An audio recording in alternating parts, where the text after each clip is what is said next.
Podtacular, the unofficial Halo Universe podcast, presents episode 707, Marketing Tactics, recorded live on November 7th, 2019.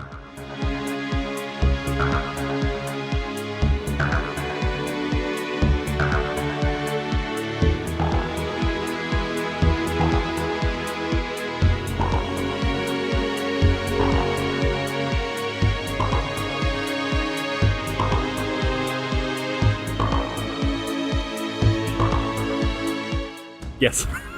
Yes, I am here. I didn't know if you were talking to me. Hello, everyone. Welcome to Podtacular, the unofficial Halo Universe podcast. I am your host, Duststorm. I'm your co-host, Godzilla T. And we are joined by a very special guest tonight as we got a huge amount of response on our topic of the week, which is awesome. But I don't know if he's been on the show before. You might have to tell us if we are, but welcome to the show, Late Night Gaming. Thank you. I'm incredibly humbled to be here. And yes, I actually have been on here before. Do you remember that awkward setup that we had in that hotel room? Okay, yes, I knew you were on that roundtable, but as far as like being on the... There was one other. Was it a roundtable? There was like 800 of us all like in chairs in a ring. Do you remember that? Yeah, yes. There were so many. The PAX one from not this year, but last the year. The fridge kept turning on or turning off. Oh, yes, there was that one too. That was the year before. There was multiple. Have I just like smushed those two experiences into one? Okay. Yeah, so I think this is the first, I'm going to call it a proper podcast, not one that's not like the round table. Craziness that is PAX. 800 people squeezed into a closet somewhere. Yeah. So it's good to have you on. I'm excited. Good.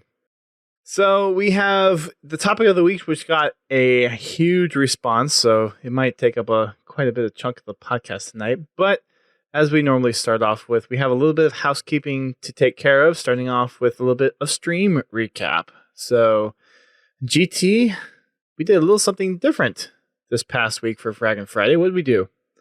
Just a little different. We actually played the Reach Flight, and we discussed the finer points of demo software, and I proved to everybody that I suck at Reach, at least on PC. It is definitely an adjustment playing Reach at 100 plus frames per second when you're used to 30. It does change your shot timing. But yeah, we played it for the first hour, and then we switched back over to Halo 5. And so the people that weren't in the flight were able to join in Friday night as well. Played some Warzone, Big Team Super Fiesta, and even got in a couple of custom games. Very nice. Just to kind of elaborate now, since I don't think I have it in the show notes, and I want to mention it before I forget. Flight 3, well, they called it Flight 3. I really technically Flight 4, but the current Reach flight, they extended it another week. So for those that are part of the flight, you have another week to add on to it. So you have now until the 12th to get some games in and get that feedback. Yeah, I played a little bit tonight. Their matchmaking seems to be doing better tonight. That's good. The game is a lot more stable. I've been having a kind of an inconsistent problem with it.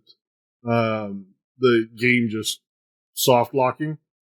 But I haven't had any problems with that at all this week. Good. I haven't had a chance to really touch it much other than I think I played it a little bit with you guys on the Friday night, and then I played it a little bit on Thursday before last week's podcast, but I haven't had a chance to touch it since then. And Yeah. this last weekend was crazy, so this weekend is a little less crazy. So I'm hoping to get a few more games in. Sketch did. I don't know if something has changed under the hood or if maybe connections are just better, but definitely today, at least, I played just a little bit, and it seems more consistent. Like, I noticed there were less moments where you and an enemy melee each other, and you both just go flying off into the distance. Like melee trades. Yeah, those always used to be fun. It's more consistent. I do know, because I watched a little bit of the social stream yesterday with Sketch and Snickerdoodle. They did say that they had some stuff in the studio as far as builds and fixes and whatnot that they wanted to get into this flight and get some more feedback on. So there was some under the hood stuff that has changed and that has updated since the flight came out last week. So there is definitely some new stuff in there that they want people to test and get some feedback on. So if you have the chance to get in there and do it, definitely get that feedback in a support ticket and provide that feedback in the other official feedback mechanisms, because there's a lot of stuff that apparently people are complaining about on social media, but they don't have enough tickets really supporting those claims. At least this is according to a Reddit post that I saw. So if you have an issue, make sure you report it the way that they ask you to report it in the flight email. Yeah, the way that they're testing Reach, like with these flightings, as opposed to just like an open beta where you can all join a month before they release it. You know, it's definitely an unfinished piece of software that you are testing. This isn't like a demo or something. Yeah. So actually, this is like one of those instances where, like, yes, obviously we've all been softened up to the term beta, but like actually they're looking for feedback because porting the Halo engine to PC is really weird and hard. They need people to report those weird, obscure bugs. Especially if you just hit it only once, because that could be a sign of something bigger and more monstrous down the road. An entire mission crashes because of this weird physics issue on level 11 or whatever. Well, I mean, there's the cutscene mission in there, and who knows, there might be some weird bug on that one, right, GT? I haven't seen one. We had a whole sidebar discussion last week. I still, it's really the cutscene level. You never know. You never know. I did not have an achievement stream this past week because we had a friend get married, so we were at their wedding on Sunday. So no achievement stream for this past week. This weekend will probably be the Reach flighting for the achievement stream. So not doing achievements, but doing Reach flighting. So yeah, second chances on that one. Okay, we have some matchmaking updates. GT, what do we have for Halo 5? Looks like for this week, as of November 5th, Snipers rotates into ranked for the month of November. On November 7th, which is today, Triple Team rotates in for Roaming King in social. On the 14th, CE Anniversary Throwback will rotate in for Castle Wars. And also on that same day, Warzone Assault will go live for the weekend. Perfect time to get your double XP boosted. Mm-hmm. I plan on trying to spend some time in that to work on my XP because I've got a long way to go. Me too. I'm getting close to 147. I'm pretty close. I might be there by this weekend. I've been getting pretty close to 149 for 6 months now. And I think I still got another 300,000 to go. That's only 60 I can't games. wait till I hit. Yeah. More like 120 with the luck I've been having with XP lately. Okay. And we got not quite an update for playlists on Master Chief Collection, but Snickerdoodle did say in the latest Master Chief Collection update that the partial team matching, which is currently enabled for Halo 3 Team Slayer Ranked, is being applied to Social 4v4. So that means that any teams of 2 or 1 will try to match other squads of 2 or 1, and then squads of 3 or 4 will only match against other squads of 3 or 4. So kind of very similar to how Halo 3 actually did the party matching back in the day. Mm-hmm. The one exception to that is if you are a solo player, they'll make it to where you try to fill out a team of 3. No complaints. No, makes sense to me. That's a pretty good change. I'm surprised it wasn't like that before. They said it's experimental, so it's going to probably be temporary unless they see some really good things come out of it, in which case they'll make it permanent. Dude, I can't imagine what it must be like to be the person behind matchmaking algorithms in games. It's got to be just crazy annoying to figure out all the nuances that you have to account for in matchmaking and party sizes and who knows what else. Well, yeah, like the math of fun, of letting a player have fun, you know? Like making sure that they're not partnering up in sweaty lobbies all the time, but also making sure that they're not ruining the fun for other people by doing really good. And then also making sure that in times of low population that people aren't getting just steamrolled by low population players in the same playlist. Yeah, that's low population games. I've seen a lot saved, like when they mostly relied on matchmaking. This is on PC, my PC experience. Mm-hmm. A lot of games with low population will ditch matchmaking because they're like, listen, there's 50 of you all here. I could put all of our players into a room. So they just add a server browser to the game. So it's no longer matchmaking randomly. You just join the server you want and kill people. Well, with them being very PC centric with the MCC release on PC, hopefully we get that server browser. I'm hoping the custom games browser from Halo 5 is like some kind of precursor to Halo moving towards a server browser focus. That would be nice, especially for the PC side of the house. Oh my god, yeah. And it's based on how they've really tried to support the PC native features and really aim to get that out there.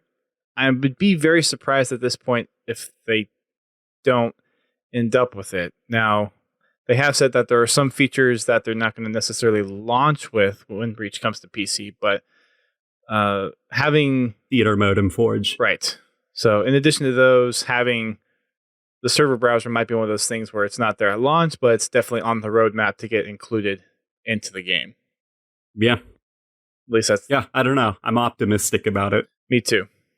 So far, a lot of the things that they are doing make me pleasantly surprised. Like, in the most recent flight, they added something. It's small, but it makes me happy because that's like, okay, that's something that like a good PC port would probably do. So the view models of guns, when you extend the field of view so that you're not like seeing your character's floating arms like disconnect. Yeah, so the view model of the gun will scale back with your field of view. So you're not seeing busted parts of the animations they don't want you to see. Yeah. That's a detail not a lot of games do, and I'm happy when games do it. They spend a lot of time and effort trying to get the PC side ironed out. Aside from just getting that like poorly documented Bungie engine to run at a frame rate it was not supposed to run at. On a system it wasn't designed for. You're basically tripling the frame rate of the original game. Yeah.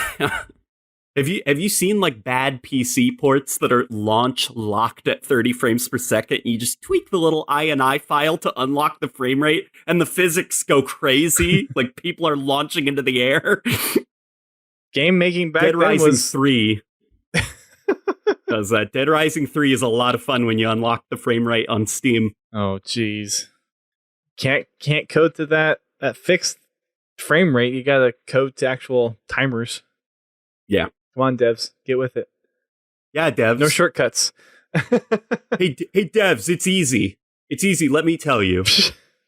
You take the code that says 30 and you change it to 60. If it only were that easy. All right, we've got one main article for this week. This has been teased at for quite some time now, for about a month. Celebrating 5 years of HCS, which would have been 5 years from November 5th. It's been half a decade already? Yeah, it has. Man.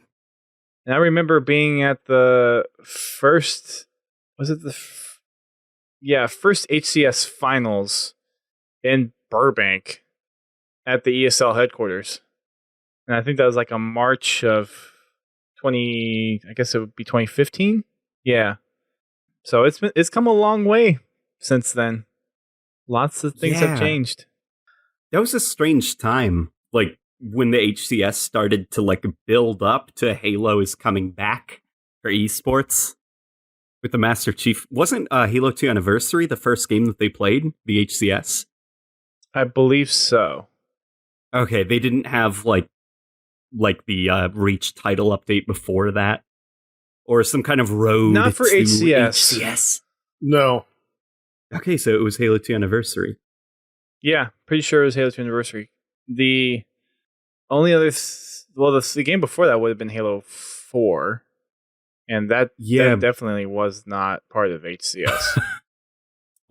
Yeah, I think, because wasn't there also like a little bit of Master Chief Collection marketing thrown in there with the fact that it was Halo 2 Anniversary that was being played competitively? I believe so. Because I remember there were problems where certain games would crash on the Master Chief Collection during matches. Yeah. Oh, and they had a very rough launch as well. That's crazy that's in the past now. Mm-hmm. You know, like Master Chief Collection memes can't really be done anymore because the game's definitely so far removed from that state that it used to be in. Yeah, you got 1st place. Place. I'm hoping 1st place becomes like a thing, like a reoccurring thing you can earn. That's fun. 1th. You got the nameplate in MCC. Yeah, like they acknowledge that it's a funny thing. Yeah. At least they're able to laugh at it. An official funny thing. Put it in Halo Infinite, cowards, is what I'm saying. Do you trust yourselves this much to not mess it up next time? That was not what I was suggesting. I wasn't suggesting put the bugs into Halo Infinite. At that point, it's a feature. Yeah. At that point, it's a... In addition to this article, there is a little video on Twitter that they posted. It's Sketch and Tashi basically having a little sit-down conversation about what they posted in this update. And we'll go over some of the high-level details. There's a lot of other smaller details in here if you want to go and read it. But overall, they're looking to do a pretty big revamp on how the HCS program and the HCS grassroots programs really aim to make Halo competitive kind of a staple esport thing, for lack of better words. To start things off, they definitely recognize that the international portions of the Halo competitive community aren't that well supported, especially from the fact that in all of the HCS championship things, you have only like the top 1 or 2 teams from different regions participating and getting funding. And there's a lot more focus on the stateside tournaments, especially with before the HCS grassroots program came about, a lot of those tournament organizers and partners that 343 had. So now they're really trying to take a different focus and trying to find tournament organizers and find ways to better support players in regions outside of the US so that there are opportunities for them to get competitive and be able to just increase their skills and be invested in actually wanting to be part of the competitive scene. So there's a lot bigger emphasis on actually trying to get those international regions more supported for HCS going forward. I'm hoping MCC on Steam opens it up to a lot of people, like worldwide, because basically everyone has a computer, even if it's a potato computer, and Reach runs pretty well on even potato computers. Yeah. So that's my hope. Well, at least I hope that people like it. At least it gets the interest out, because there is still the big question, and I think in part of the Twitter Q&A at the bottom, there was the question of, will there be consideration for moving over to PC for the competitive side of Infinite? And that's still up in the air. That's still being evaluated and tested out. And I'm sure that's something that the competitive team at the studio will probably try to figure out along the way. I wonder how much it would cost to have two different competitive scenes for Halo. One is the PC focus, one's the console focus. I mean, at that point, you have two competitive leagues, and that would cost a lot of money. But I wonder if the investment would be worth it. I don't think it makes much. There will be a lot of PC players. I don't think it makes much business sense, because if it did, you'd probably see Call of Duty trying to do something like that right now, with how big Call of Duty is. Call of Duty is one of those rare situations though where it's dead on PC, basically. I know Modern Warfare is currently doing well, but Black Ops before it was just kind of popular and then died immediately on PC. So Call of Duty historically lives on console, where I think if 343 properly supported it, you could probably have a healthy player base on both systems. It'd be interesting to see how the launch of Infinite really pulls at the first-person shooter player base on PC. I hope. Because you have a lot of other really competitive games out there with Overwatch, with Counter-Strike Global Offensive. I mean, those are... Well, and Apex... Does Apex have a proper tournament league? I'd say... I think they have an informal one that kind of the devs will rally behind and boost, but they don't have an officially supported one yet. The two big ones I'm thinking of are Overwatch and CSGO, as far as the PC side of things. It's going to be interesting to see what the support is out the gate with Infinite, because even though MCC is coming to PC, I think that's kind of it's kind of getting its steam back into PC, no pun intended. But I don't think it's going to be that grand entrance of people flocking back to Halo on the PC scene like we think it's going to be. No. It's going to be big at launch, and then it'll start to die off, and then it will stabilize around a player base that will kind of stay with the game. No, it's not going to be rivaling Counter-Strike Go and PUBG and all that. Sorry, I love Halo, but Halo's not going to be that big. High hopes, man. High hopes. And we'll see what happens. Crash Steam servers. It's so popular. It's number 2. No one could log into the game, and then it's a busted launch, just like on console. Well, you won't be able to log into the game if you can't log into Xbox Live. So all those random issues that Xbox Live seems to have every month. No. Yeah. Oh no. Yeah. I hadn't thought about that. Yeah. I'll be honest. Oh no. Because there's been GT, wouldn't you say that there's been monthly issues with matchmaking for Xbox? I wouldn't quite put it at monthly. Bi-weekly. No, I mean, I've actually, for the last 6 months or so, I've been having pretty decent luck. Don't get me wrong, there's been some slow matchmaking, but I think that's more to do with just either not that much traffic or too much traffic, along with some of the server updates they've been making too. So yeah. So first thing up, which is I think that's a pretty important point, was just making sure that global and international engagement is there, and making sure there are incentives for other people other than just the number 1 and number 2 teams to actually keep playing, keep competing, and give them more possibilities to actually make it into bigger and better Halo tournaments. Their next big bullet point is having closer relationships with team organizations. Something that Tashi kind of more or less admits in this post is there really wasn't a lot of that early on discussions and open communication with team organizations, which was very apparent for those that follow the competitive side of the house. Remember the sad balloons? Yeah. And you could actually visibly see it get better as HCS kind of went on, especially over this last year. And in a way, it's kind of nice that they're taking a pause in the larger HCS scene, because I think it's a good chance to reset and come out of the gate running well with Infinite. So being able to establish these open communication lines with team organizations, with the players, and making sure that there's a lot of the stuff laid out beforehand, I think it's going to be very beneficial for HCS on Infinite when it comes out next year. They say that they believe the team organizations play a crucial part in the esports ecosystem. So being able to get support from the team organizations, getting feedback, and making sure that the players are also kind of involved with some of the kind of back and forth between the competitive community side of the house and the developers is something that they're really trying to focus on as well.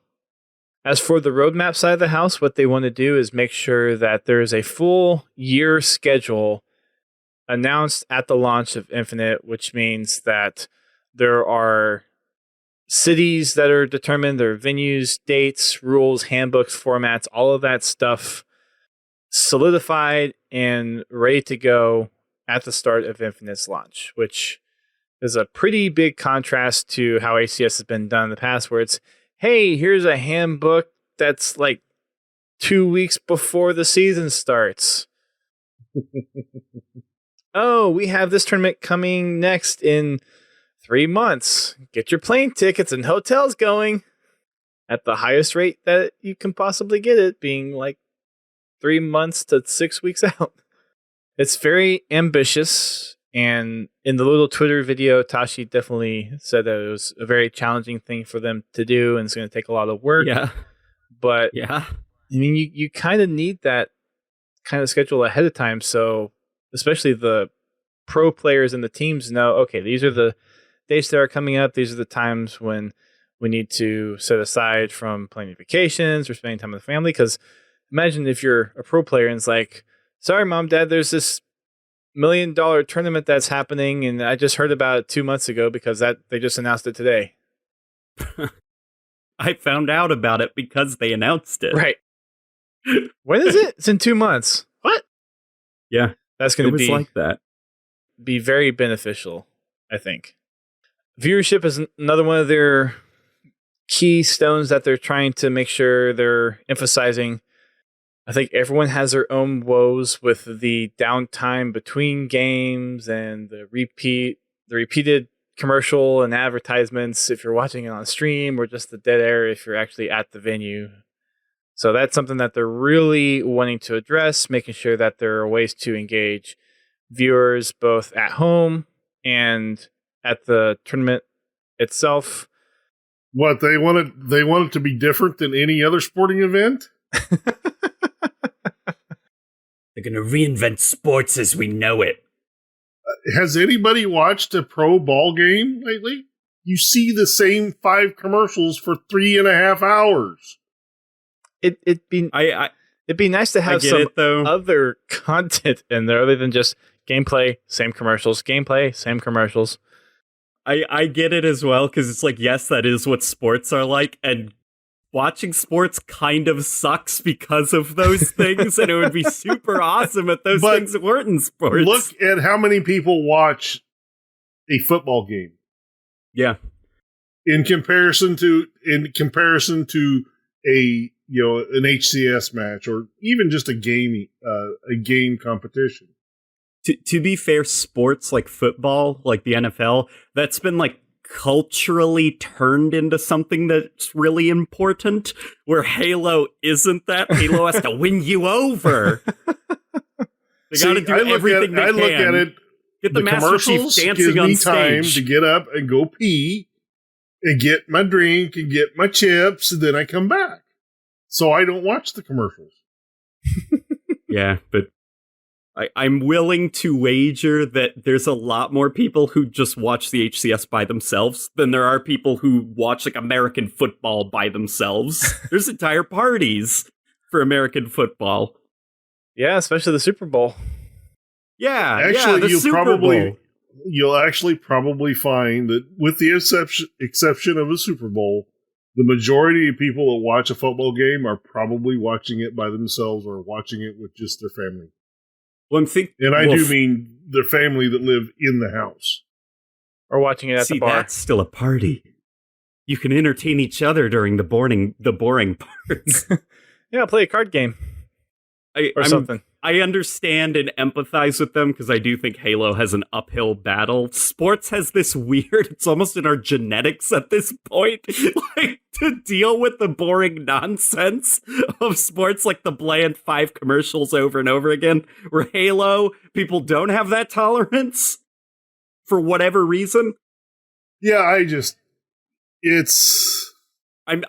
you're right, and I can't explain it. Well, I think another part of that, too, is if you look at sports, you're watching one game. Whereas for an esports thing, you're watching multiple games for one sitting. And those games are 12, 15, 7 minutes long. And then, okay, you're waiting for the next game. And all right, you have the one match, at least for Halo, that's 30 to 45 minutes. Okay, it is big switch over a fair point. To the next game. Because after a multiplayer match, you get that like emotional release where you've just invested every bit of your being into those 7 minutes of chaos, and then you're like, ah. So I can imagine watching it wouldn't be the same as like football, where it literally is a 3-hour long game. Yeah, and like you're kind of invested to keep watching and going on. Yeah. But then, like, the commercial is okay, I'm done. I watched the game and that was really fun. I don't need to see the other 5 matches that they're about to play. Right. And to your point, there's the whole, okay, you have all this hype for this section, and then, okay, it's this team that's just going to completely destroy this other team. Not really invested in that. And then there's the high and lows, and it just is all over the place. So I think it's just the average person that watches the game, whatever you want, a tournament, video game tournament, has the attention span of a gnat. Yeah. There's probably that too. I can confirm that we're basically chipmunks. The HCS drives me crazy. I can't sit and watch a full game. I check in and then a commercial happens. I'm like, all right, I'm done. I have things to do. I saw a battle rifle for about 5 seconds. I saw the Halo. It's like, I'll catch the highlights after the tournament's over. Just tell me who wins. Yeah. They're looking to make that a little bit better, though. They want to look at better ways that they can accentuate gameplay and stories, so make sure that they're trying to get as much gameplay in there without as much time, without as much downtime in the games. And this was kind of interesting too. They said they want to have kind of stories wrapped in it too, so I don't know if that kind of means more specifically having player interviews or having like the little documentary type things that they kind of been throwing here and there throughout the HCS for the past couple of years. But you can only do so much with probably the same players and whatnot. So I'm wondering what they mean by bringing fans deeper into the stories. And it's a very generic term, stories, that they throw in here without much definition. I can only imagine that it's kind of like not inserting drama, but heightening drama. Like if a player bites his lip a little bit, it's like, oh my god, like turn that into this whole thing. I mean, not to a cartoonish extent, but like make the highs seem really high. Like if a game is just kind of tense, make it like, this is nail biting. You don't want to miss that. You know what I mean? Like exaggerate a little bit what the Hype atmosphere up. Is really like. Yeah. Yeah. I can kind of see that. I think another thing too, and I would really like to see this because you see it in sports a little bit, but you have they've kind of done this with the analyst desk a little bit, but I feel like they could do a lot better with what they've done. But I mean, get Walshy in between games and like kind of give some strats on certain maps or certain game modes, or kind of dissect what people are thinking. Because while he's casting, he does a very good job of trying to lay out what he thinks the team that they're watching is trying to do, how they're trying to move, how they're playing, how they're positioning, how they're keeping track of players, respawns, power weapons, and all that kind of good stuff. But like, get him in an environment where it's not chaotic and slowed down, and get him to actually teach some people that are watching the intricacies of high level competitive Halo. Maybe that's something that you can do. And they do have some of the breakdown stuff where they tried to dissect one play, but it feels very forced and out of context a little bit. So maybe work that a little bit more. I don't know.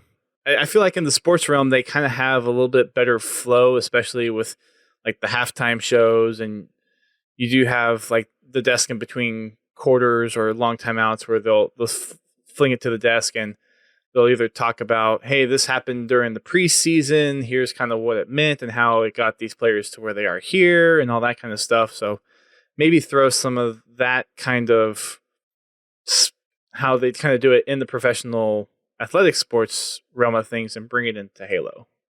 I'm rambling off a little bit here, but I think No. I completely agree with you because the first, like, I guess, what do you call it? The Super Bowl of the HCS? What do you call that? the Halo Championship Series. Okay. Or, well, no, it's not. That's the freaking HCS thing. Halo World Championship. Yeah, I remember I saw only one, which was the first one they did for Halo 5, and the reason that was the only one I watched is because I didn't know who the teams were. I didn't know why I need to vote for a team. And the sportscasters, there's a great bit from a comedian who's, I think it's John Madden he's making fun of, but it was basically saying, see, the goal of the players is to carry the ball to the other side and then they score, and that's good football. And it's like, yeah, that is kind of just what they're saying. They're like, listen, the goal is to shoot the other Spartans in the head and kill more of them than they can of you. And that's just good Halo.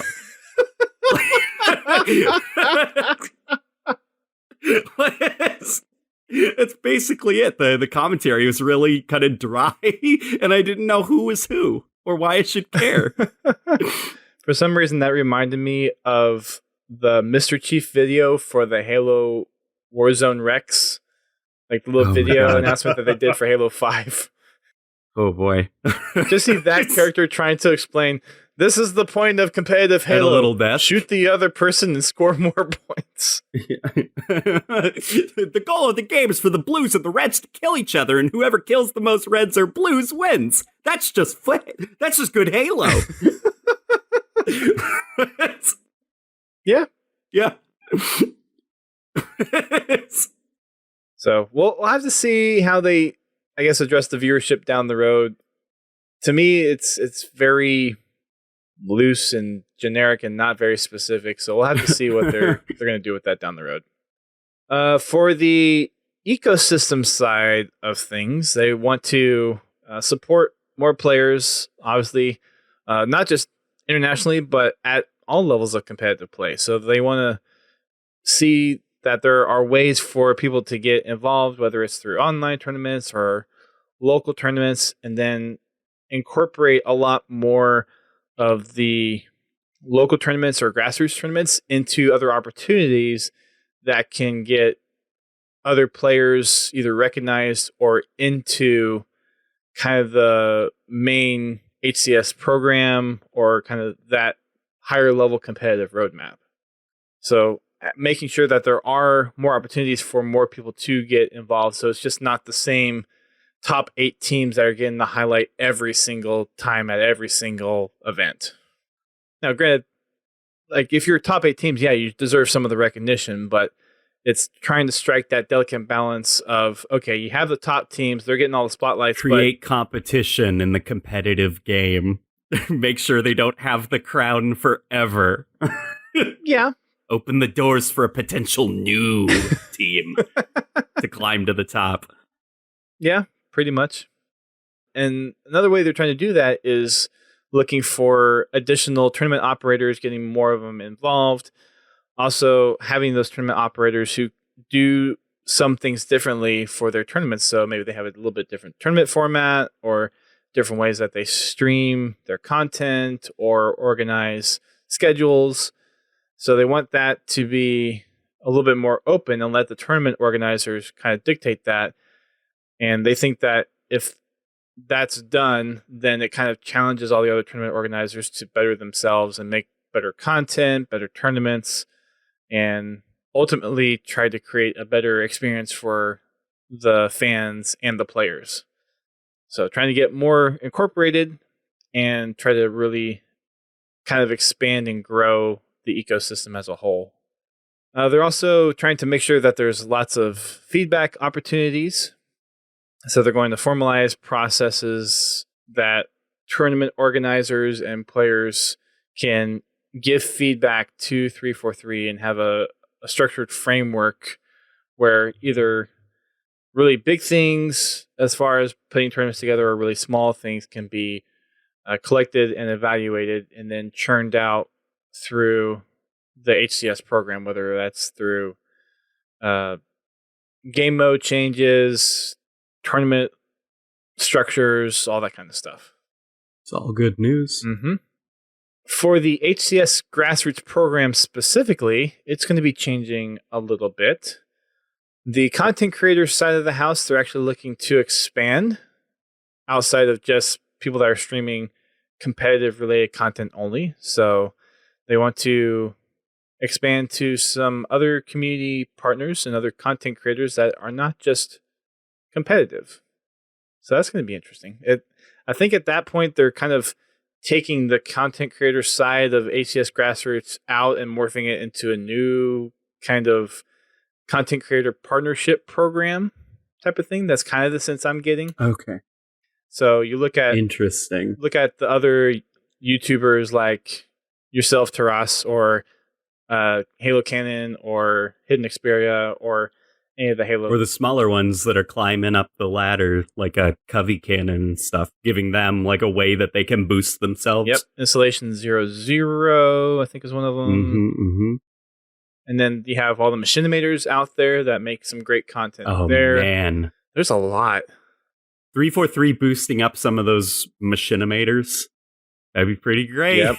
Because they're working really hard and their stuff's impressive. Yep. You have Ascending the Hyperion, you have Starfall, you have The Great Isaiah, you have Nightmare Films, you have... Nightmare Films is really good. Yep. You have Thomas Productions. There's a whole list of machinimators. You have a bunch of podcasters. So ourselves, Podcast Evolved, HCS Pro Talk, Finish the Fight, Halo Respawn, Drunken Halo. Bunch of podcasts for content creation there. Forgers, having the Forge tutorial videos, or just kind of showcasing there's a lot of community content creators out there. The Halo community has lots of tinier communities within it. Yes. It's like a nesting doll of nerds. It's a community of communities. Yeah, you're right.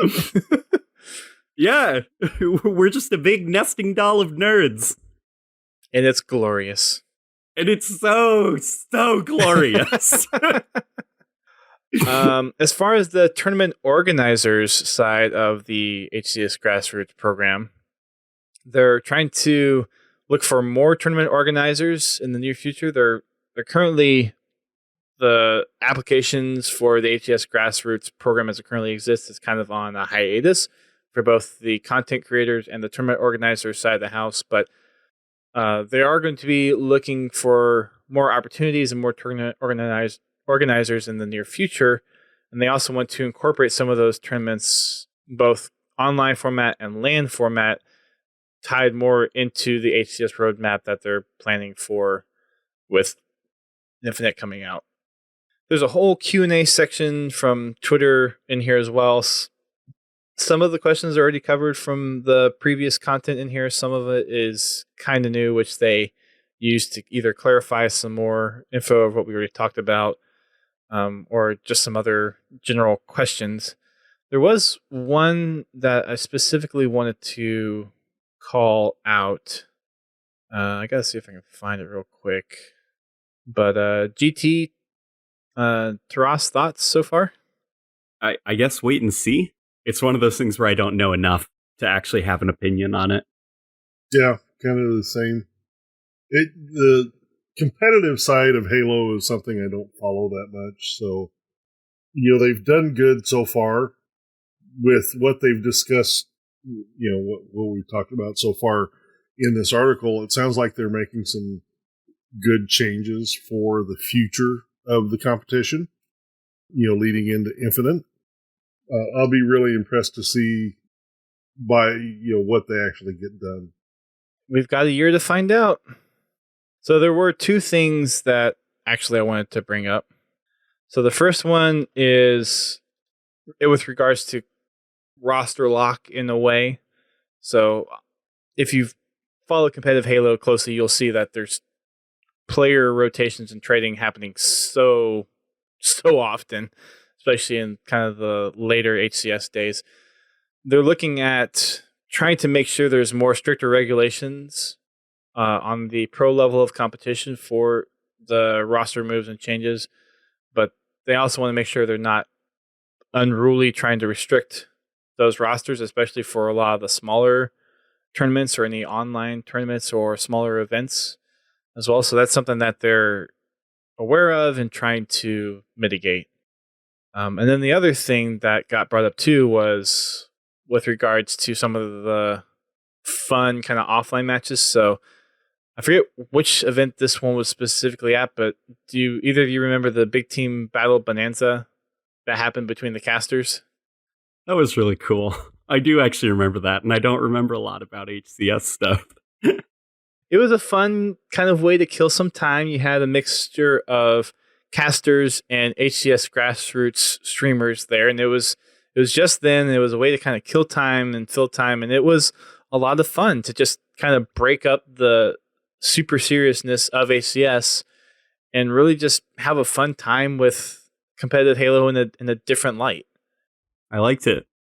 More stuff like that would be great. Tashi said that they do want to incorporate more of those kinds of modes and experiences into the broadcast. And I think either on the video or in some previous tweets, he mentioned looking at possible action sack inclusion into some kind of offline, well, not offline, like mid-match or intermatch kind of filler in a way. Yeah, I know what you mean. Like, all right, undo your tie a little bit and relax while we're waiting for the next bit of the tournament to go. Yeah. Or have a 1v1 between some of the casters. Like, you vote for which casters you'd like to see face off in a 1v1 with each other. And in between a series, you have the casters just duke it out right there. You could even, it would provide an excellent opportunity to have some audience engagement. The audience can vote on who they think between the two casters is going to win right there in the moment. Keep you engaged. Anything could happen. Yeah. Halo competitive's gone crazy and spontaneous. I'm insane. I'm handing out all them deals. Wow. It's so spontaneous and unscripted. That's why I like it. Wow. Wow. So over ironically, that was very spontaneous what I just did. Yes, it was. So just to recap, for what's coming with HCS, they're looking for a full year roadmap when Infinite launches. They're trying to make sure there's more involvement with both the players and the teams to garner feedback and make sure that all the tournament rules, handbooks, formats are well in place before Infinite launches. And also making sure that there is ways for other people that aren't in necessarily the top 8 teams to be interested in competing and have that incentive to keep going, both on the international front and even on the stateside front, for those people that aren't necessarily in that high ranking competitive play to still be interested in competitive Halo and compete at some level. All of which is good progression. I don't think there was a community update posted, or at least when we started this podcast, it wasn't posted. So if there is one that happens to get posted, we'll cover it next week. So moving on. This week's social stream was Sketch and Snickerdoodle just passing the time on some Castle Wars. The VOD is up over on Mixer if you want to go check it out. We have some tweets. This announcement was made today, but Twitch Rivals will have a Legends of Halo Rivals starting on November 12th. So for those of you who don't know what Twitch Rivals is, this is where they have some Twitch streamers basically face off in competition. And for this, it's basically going to be Halo. We don't know what the format is yet, but it's going to be a bunch of Twitch streamers playing Halo in some kind of competitive format. And this all starts next week on the 12th. That's pretty cool. They just announced it today, so there's not a lot of details out there yet. And I just had a chance to briefly look up what Twitch Rivals is. And it's basically just a competitive way for Twitch streamers to play against each other. Yeah, it's going to be interesting. There's a few this week in Halo tweets as well. So on November 6th, so yesterday, was 7 years for Halo 4. So Halo 4 turned 7 years old yesterday. And then today, November 7th, in 2549, Cortana is created in the lab of Dr. Catherine Halsey on Reach. So that's pretty cool. I'd wager that was pretty important in Halo. Pretty pivotal, given the I think state that of was kind things. of important. What do you think Halsey would have done if she knew that she turned into a robot overlord? It takes over the galaxy with space owls. I mean, isn't that Like kind of what years later? Isn't that kind of what Halsey's niche is currently? Is like wanting to know everything, control everything to save humanity. Yeah. So it's not too far off the beaten path, to be perfectly honest. Yeah, if Halsey was like a real person, I don't think I'd be the biggest fan of her. I think she'd be kind of strange. She means well in her own right, and as long as you ascribe to her In viewpoint. Halsey's world, everything makes sense. I wanted to evolve humanity. That's why I must abduct your child and turn him into a giant Frankenstein monster. The librarian planted the seed. I'm just following my instincts. That's That's the justification she uses, like when she's testifying. She's like, "It wasn't my fault. An ancient alien told me to." She put it in my DNA. That's why I did it. we just got really meta there for a minute. And she put her husband in a giant ball for 10,000 years. That's a long time to sleep. Yeah, that's like, that's really strange, right? That the Forerunners have such a, like, whatever, like, view on 10,000 years? That's a lot of time. That also comes from their lifespan as well.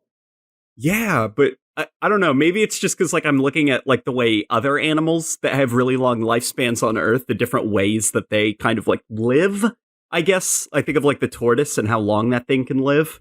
And it's so slow. It's so patient. It's got all the time in the world. And I think of the Forerunners, and it's just, like, I feel like those dudes would be, like, the laziest people on Earth. But, like, they can blink in 10,000 years. Like, the Didact napped for so many years. I only get like 6 hours of sleep every night. That dude slept for 10,000 years. Like, Doesn't have to sleep for the rest of his life. he should have spent like at least 50 years just waking up when Chief opened his ball. In the books, there was like a little bit where the Didact was woken up from his cryptum, and it took him like an entire week or 2 weeks just to get his butt off the ground. Because he was just like moping around for 2 weeks, just waking up. It's like, huh. Was that in the Foreigner trilogy? Yeah. Yes. Yeah. The first book. First book, yeah. That's one of my favorite little like pieces of Halo history. Remember that time when the Didact was rolling around in bed not wanting to get up for 2 straight weeks or whatever?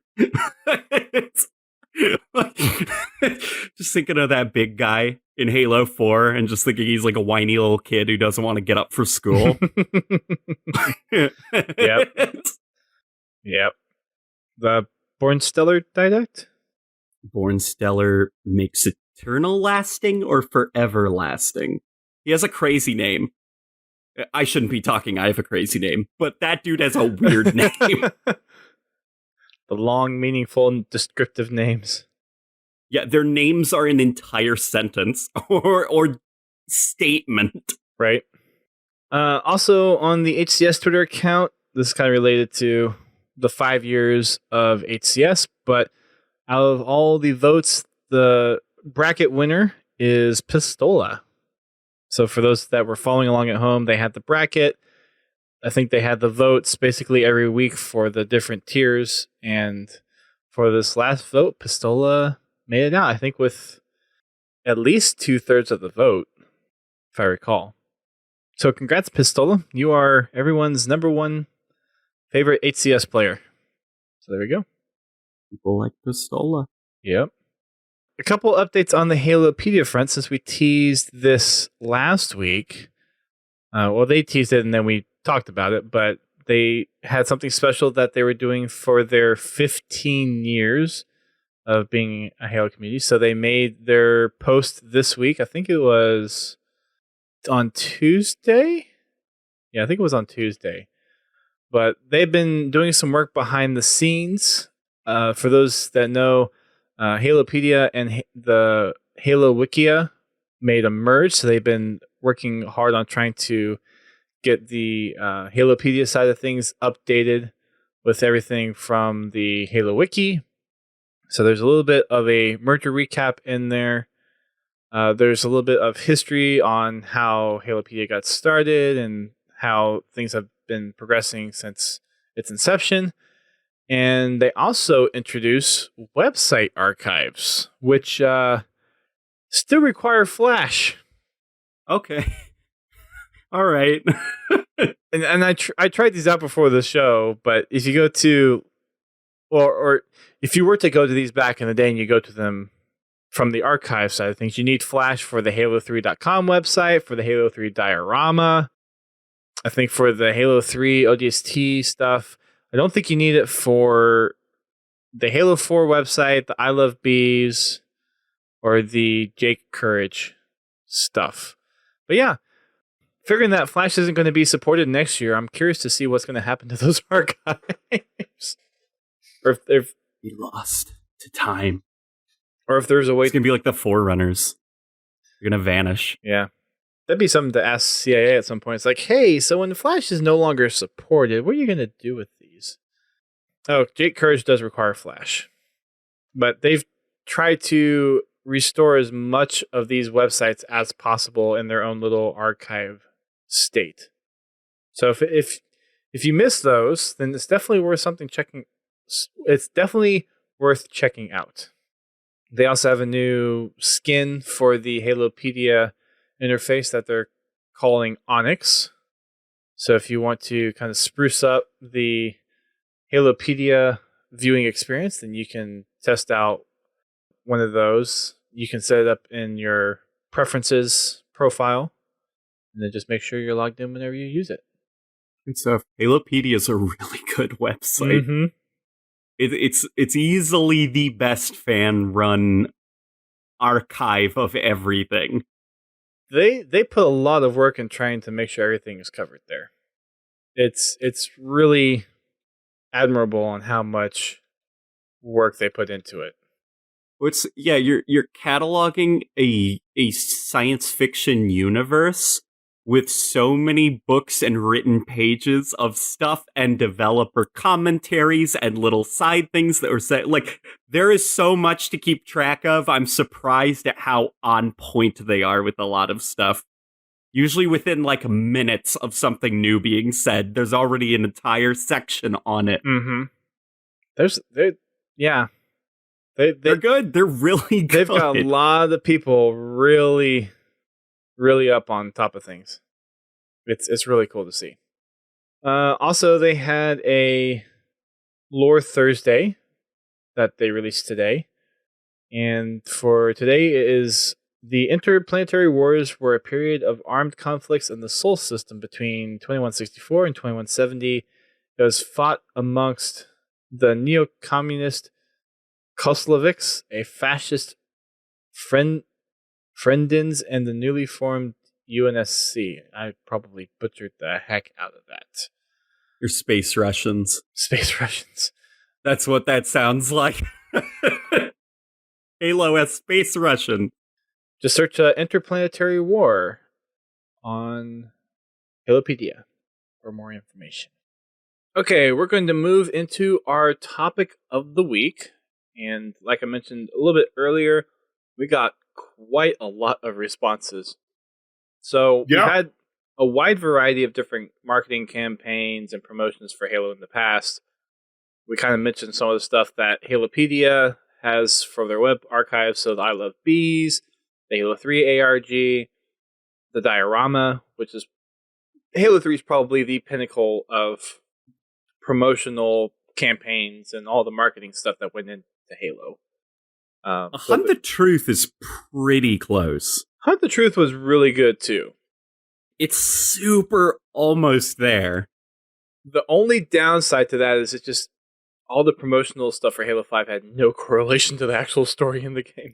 I guess when talking about like the promotional stuff, are we considering the game that launched with the promotional stuff, or are we just isolating the promotional material to its own bubble? Like as quality marketing? I mean, if you were to separate it out from what actually came with the game story, I think the Halo 5 marketing campaign was definitely up there in terms of how good Halo 3's was. Yeah, I like Hunt the Truth. It's a pity about the game. I love Hunt the Truth. Yes. Oh, yeah. Halo 5's marketing campaign was absolutely fantastic. Unfortunately, they were advertising a different game. Yes. I want the game that was in those ads. Mm-hmm. I think a lot of people would have been happy with the game that was in those ads. The thing I liked about the Halo 3 campaign is it really didn't have anything to do with the game, other than it was advertising Halo. It never tried to begin to tell the story of Halo 3. It didn't start to form its own narrative. Right. It was an inspirational advertising campaign to believe in the Master Chief. The whole campaign was the Believe campaign. And it started off with the diorama. Yeah. And then you had the old guy in the museum talking about Master Chief. Yeah, it was kind of framed like it was after the fact. Like this was post Halo 3. But it was all the marketing was focused not on the game specifically, but more honoring the game, the emotion of going through this 30-year war. That's a very interesting point. That's why I think the Halo 3 campaign was so successful. Because it really, it depicted the game, but it didn't try to be the game. And if they'd have done the same thing with Halo 5, a lot of people would have had a lot less to say about it. The problem is the marketing got too close to the game. Okay. So I see what you mean. People felt misled. The marketing was getting into specifics when it should have stayed kind of disconnected a bit from the game. Right. Okay. Yeah. Like the Hunt the Truth thing was great because it did absolutely nothing for the game other than tease the plot. Right, with the Guardians. One part of the plot where, the whole Master Chief Locke thing, they really pushed that to be, the head-to-head battle They marketed it as a title fight. What was that quote from Frank O'Connor? He was like, Locke is the yin to Master Chief's yang, or something. It was like, no, he's Not not. even close. That's Arbiter that you're talking about. Yeah. But honestly, like I said, a campaign on par with Halo 3's would be great. Would you? I guess it's like, how do you? What do you mean by accomplish that though? Do you? Because you wouldn't want to necessarily follow the exact same format. No, not the exact same. Well, the same format, but do it in a different. Don't focus. On this, they were trying to. I'm trying to think of the word. The marketing campaign grew its own legs and ran off. Like it kind of got out of control. Did. But no, it really. It's almost like they saw the one cut scene with Chief and Locke fighting, and that was the only thing they knew about it, other than the Guardians. They made everything around that. Yeah. Play on the emotion more than the story. And that's what the Believe campaign did. There's this interesting quote from a science fiction, not author, actually. No, he's the opposite of the author. He's an artist who does book covers for old science fiction novellas. And he said something that was really interesting. His approach to making the cover is he doesn't want to know what the book is about. He does not want to know the plot. He wants to know what the theme of the plot is, and that's how he goes about making all of those beautiful pieces of artwork and stuff. And his covers are like well regarded. So is that kind of what you're saying? It's almost like you don't want to be specific. You want to go for what the game will emotionally make you feel and make a marketing campaign around that. And, that's what I'm trying to say with the Halo 3 campaign. It never really tried to be the game, tell you about the game. It tried to make you feel what they wanted you to feel during the game. Yeah, that once upon a time there was this terrible conflict. We are now in a museum. That means the conflict was over. Like, that means the hope won out. There was something to believe in during those times, and now it's history. And you're reflecting back on that. There's a bit of like that it's almost like a fantasy that's being told generations later, like the story of this awful war and this hero who saved humanity. But, like I said, that's, like I said earlier, if they'd have done that with the Halo 5, that it would have been perfect. Yeah. How would you, I guess, change the way that the marketing was done for Halo 5? You'd have to do everything. Everything would have to be different. But like, what would be the underlying things that you would change? So I'm trying to play it through my head of like, the main thing I would have done is I wouldn't have advertised the Locke versus Chief part. Yeah, that was it was kind of overplayed in the game too. Yeah. At least up until that point. Well, yeah, and that's the big problem. The way they were marketing, they were marketing this epic fight between two Spartans, or two Spartan teams, and we got one fist fight where Chief kicked his ass. You could probably market the game more on, like, there's a storm coming, reports of seismic activities on planets. Something's buried beneath the ice. You could have like an old fisherman on an alien planet. There's a demon below these clouds. It's waking up. Like, focused on the Guardians, not Chief and Locke. And that's what they alluded to in Hunt the Truth. Yeah. Almost take that theme of Hunt the Truth and turn it into all the campaign promotional stuff that they did with the whole Chief versus Locke stuff. And so instead of having the Chief versus Locke, you have there's something weird happening, and there's all of these like tremors and reports across the UEG or the outer colonies, and the Prometheans, they're waking up. They're reactivating for some reason. Something big is coming, Master Chief. Yeah. Dun, dun, dun, dun, dun, dun. You can play into that a lot. So it's a little bit more very connected. Different campaign strategy than what was given to us with Halo 5. I think almost like, okay, Godzilla, the American Godzilla movie from the 90s sucked a lot.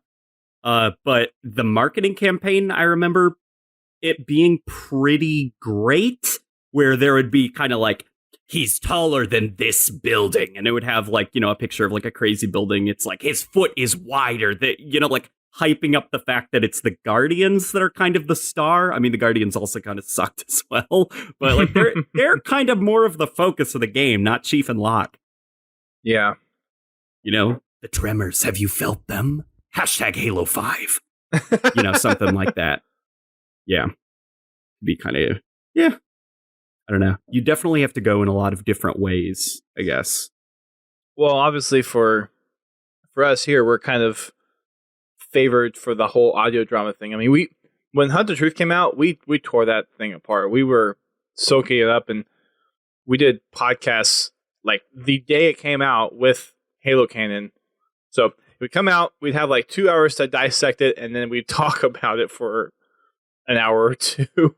Yeah, there was a lot being given to the community to work off. Yeah, or 3 or 4. No, I think the longest one we had was 3 hours. Remember when people thought that the game was going to have multiple choice because of those like weird adverts where it was both Chief and Locke? That was a weird ad. Like I said, that's part of... Yeah, I forgot about those. Yeah, that's part of that epic battle that they were advertising that never happened. I've seen a lot of people saying, like, because those ads, you can't see them anymore on the official Halo, like, YouTube channel. I've seen a lot of people thinking that they took down those ads because they lied to us. Apparently, this is what I think might be the case. So it's the case for a lot of like live action ads. Like, you don't do them in-house. You outsource the advertisement to an advertising agency, and they're the ones who like film all that stuff. And at a certain point, like, your license ends with that advertising agency. So I do wonder if that's why they had to take those down. I wonder if like just the license ran up, so they had to take down the ads. Well, I don't know that would actually apply to that because Halo is their intellectual property. But the advertisement itself, like the company, like it's technically their production. Was paid for by the company, so they own the rights to that advertisement. They own the rights depending on how they set up the contract. Yeah, it all depends on the contract, because there's even been some Halo 4 ads that were taken down like a year or two after the game released. There's a couple live action Halo 4 ads, same situation there. I wonder if it's just a weird way that the contracts are set up. Could be. Or it could be something as simple as it could be have something to do with the way the ad was paid for. Yeah, that's what I'm thinking. I doubt that they would take down the ad because a couple of people complained about the campaign online. Because like Halo 5 still was pretty successful and continues to be. Like, I'm not a fan of the game, but it's still there in the top most played games on Xbox Live. Yeah. So it's retaining a player base. So I doubt that they'd like just freak out because some of the fans of the campaign didn't like the campaign. There's got to be a copy of it somewhere on the internet. Oh, of course there is. I mean, IGN still has theirs up. Yeah, it's just the Halo Twitter or the official Halo YouTube channel that took them down. Okay. They're up everywhere else. Probably just privated the video or something just because, yeah, hey, this is done. We don't need it up there anymore. Whatever. Probably but there's multiple possibilities. The only person that only people that can tell you are the people that manage the channel. True. So we've got some responses here. There's going to be lots of repeats, obviously. Hunt the Truth is a pretty predominant theme in a lot of responses. So is ilovebees, some of the audio drama stuff. So I'm going to try to filter through some of these and try to pick out the ones that are kind of different. But aside from that, people want it to be related to the game. Okay, that's interesting. Are they talking about like gameplay trailers, or are they just in general, like the kind of cinematic-y stuff you'll see in the ads? They want that to be part of the game? I think it's more just along the lines tied of to the game. I think they wanted to accurately describe the game. Okay.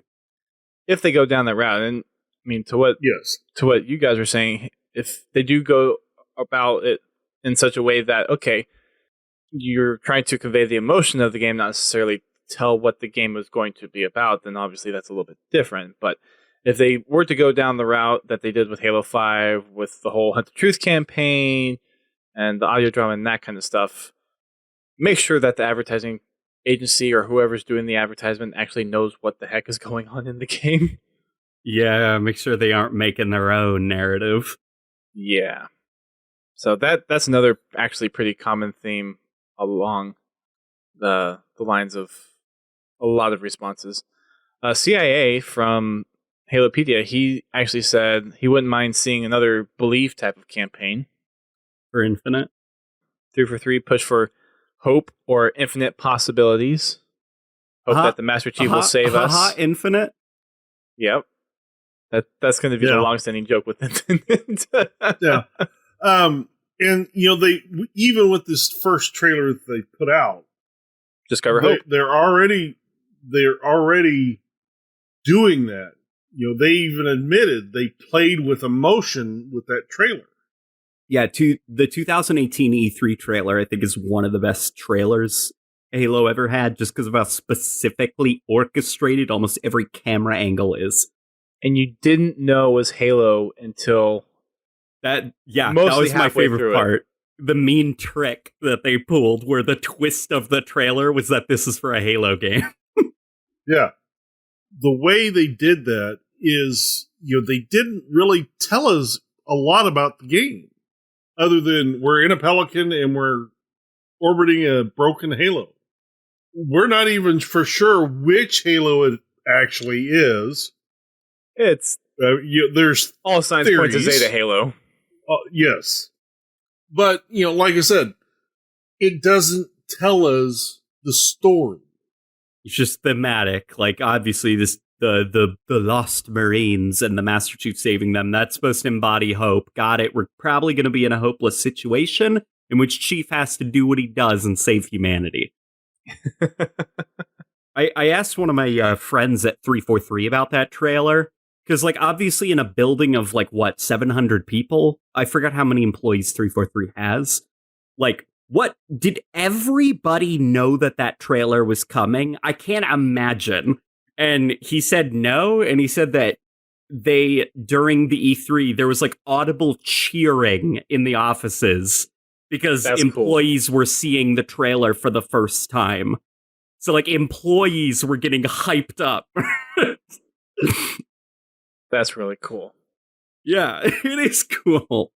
Well, it's fun to see some of your work you're working on, and then this you see something that's been going on for a couple of years. Now everybody knows about it, and being able to really get that sense of, while you're still working on the game, you don't know how it's going to be portrayed, emotionally conveyed to other people. So to see it and be like, "Wow, this is actually portraying something I'm working on really well, and I feel proud about it." That's got to be a whole nother level of just pride and excitement in what you're working on. Yeah. I can only imagine. I mean, that whole, was it a social stream that was dedicated to breaking down, the psychology and artistry of the creation of that trailer? Did it, substitute a social stream? That whole stream is great, watching them talk about just how they made that trailer. And it was interesting to see that a lot of the themes and what they wanted to do with that trailer really didn't change much from its inception. So they're obviously onto something very key with what they're doing with Infinite that is hitting a lot of chords with a lot of people, both in the studio and the fans. Yeah, how do you pronounce his name? The guy who's I guess the one who's behind the story for Infinite. Dan something, it starts with a C, his last name. Do you know who I'm talking about? Dan Kosh some. I'm not going to try to pronounce. Laird probably knows in the chat, or someone in the chat probably knows. Laird would be the person to know.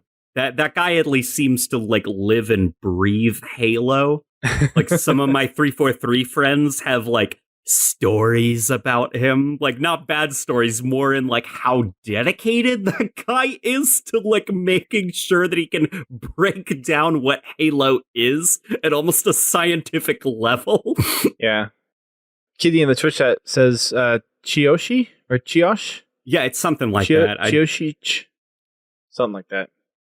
I'm sensitive about mispronouncing names because I too have a cartoon name that everyone mispronounces. Yeah. So, yeah, that guy's awesome. He started following me on Twitter and I got really excited. Oh, that's cool. Very nice. What else do we have here? Finish the Fight podcast. They said more live action trailers. What was it Downfall was the live action Halo 3 stuff, or what was that it had something fall related.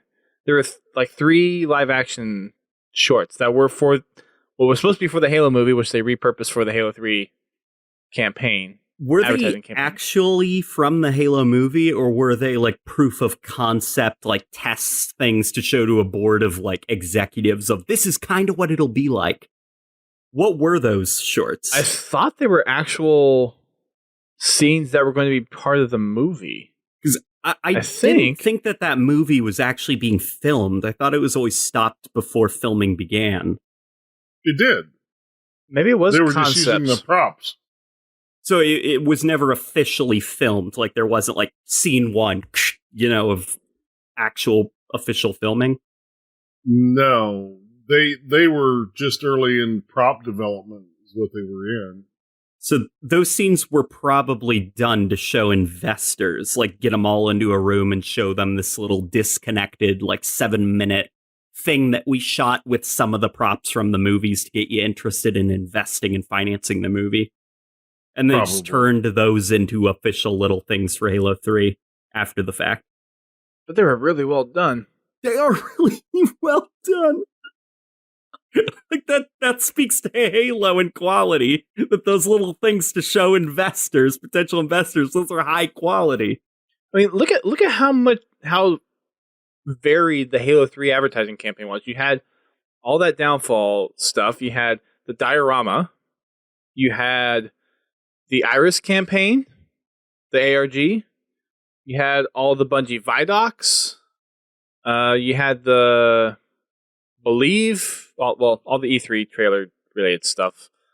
Yeah, the little toy Master Chief raised his head and then it said Believe.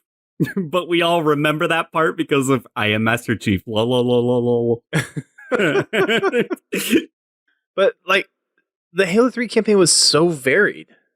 That could speak to how good it is, or it could speak to that's how disorganized it was. It could be either one of the two. A brilliant set of mistakes. All these disconnected things, and the community's like, wow, it's so varied.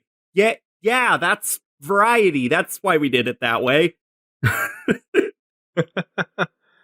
Landfall, that's what it is. Landfall, yeah. I was going to say Downfall sounds really sad. Thank you, Jazzlack. Wouldn't be called Downfall. That implies something sad. Yeah, Landfall, that's it. It would be nice to see some live action stuff. They also had it for Reach. They didn't have any for 4, right? They did? What'd they have? Yeah, remember it was the official christening, is that the term? For when you send off a new ship? Like with the Infinity, when it officially leaves orbit. Oh, that's right. That was live action. Yeah. Yep, you're right. Then they also had like a much, much darker rendition of the creation of Spartans from how Halo Reach's ad campaign did it. Remember there were like kids like vomiting on the operating table and doctors having to hold them down. Halo Force was a lot darker. Wait, was that 4? That was 4. Remember, Reach was just like a guy, was it Carter? He just like looks Carter. at his armor and then he goes to a table and they just give him some needles and then he's good. You're right. It always bothered me. I remember even as a teenager watching that ad and thinking like, he seems like kind of like he doesn't care. So that means we've had live action since Halo 3. So I'd be surprised if we didn't have live action for Halo Infinite. Honestly, I would like to see them get back into the vidoc type marketing as well. I would like to see a little bit more of that too. I mean, the sprints were kind of cool, but they didn't have the same kind of They were the very. sprint- or There was like they that didn't- smear of committee approved, like we all got along together. It was so smooth, Where it was like, okay, like what's the real story? Well, it seemed like they were more focused on the mechanics of making the game than the art of making the game. That's what I mean. Like it was very like tailor made for like the audience. It wasn't really like the developer's experience making the game and like what the individual developers really cared about. Like I would have loved to see some of the art stuff. yeah, it was one of those. Do you remember Yeah. the Bungie documentaries after the game releases? And I'd like to see 343 play through some of their games. I want to hear their stories. Yeah, they did that with Halo 5, like during that launch party, set of streams or whatever for like was it Halo 5 or Halo Infinite or MCC? No, it's probably for MCC. Were they? Yeah, because it was the Halo Fest for the MCC launch, and The pre-Outpost discovery. yeah, that was an interesting night. What Halo Fest was? The MCC Halo Fest launch was A disaster? As in interesting as in it wasn't that interesting, or interesting as in it was really interesting how bad it was? Which one? yes. Okay, gotcha. Well, just from the fact of like, because there was Halo Fest at PAX, which was really what I considered like the precursor to what Outpost was, and actual, like, you had a convention that people come together and really enjoy what the Halo universe was, where the Halo Fest around the MCC launch was just a glorified MCC launch. And then you had the Gotcha. whole Nightfall thing, like the whole premiere for that, and That was overshadowed by like all the news outlets already reviewing Nightfall, and like it was almost universally negative. yeah. Do you remember that? That was like really Mhm. sad when it was like, oh, now I'm worried about Nightfall. Yep. And then we had the whole kind of promo reel for that, and then all the recordings of like the round table that they had, and then I think they actually did a playthrough with some commentary over it as well. And then the whole fact that matchmaking was just completely shot when it launched. I have a really funny memory of the matchmaking. So when it launched, first thing I did was go into Halo 4 because I wanted to see what that game looks like at 60 frames per second.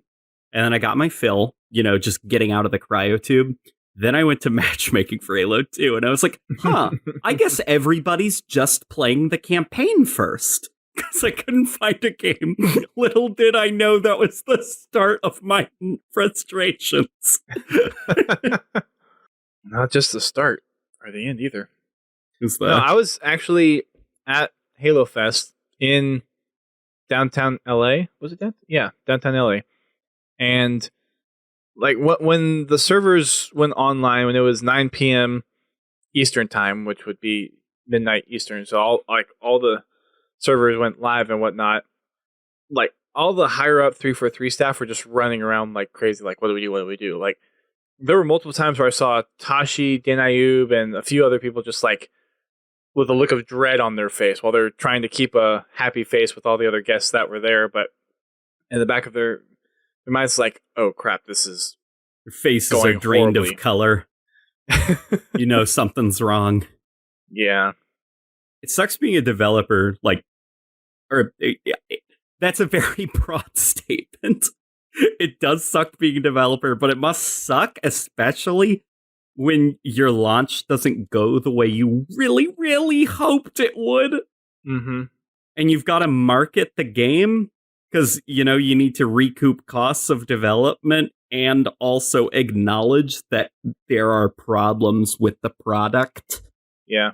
You're like, we really need money, guys, but something's wrong, and we'll promise we'll fix it, but we need money. To give MCC credit, look at where it's come from.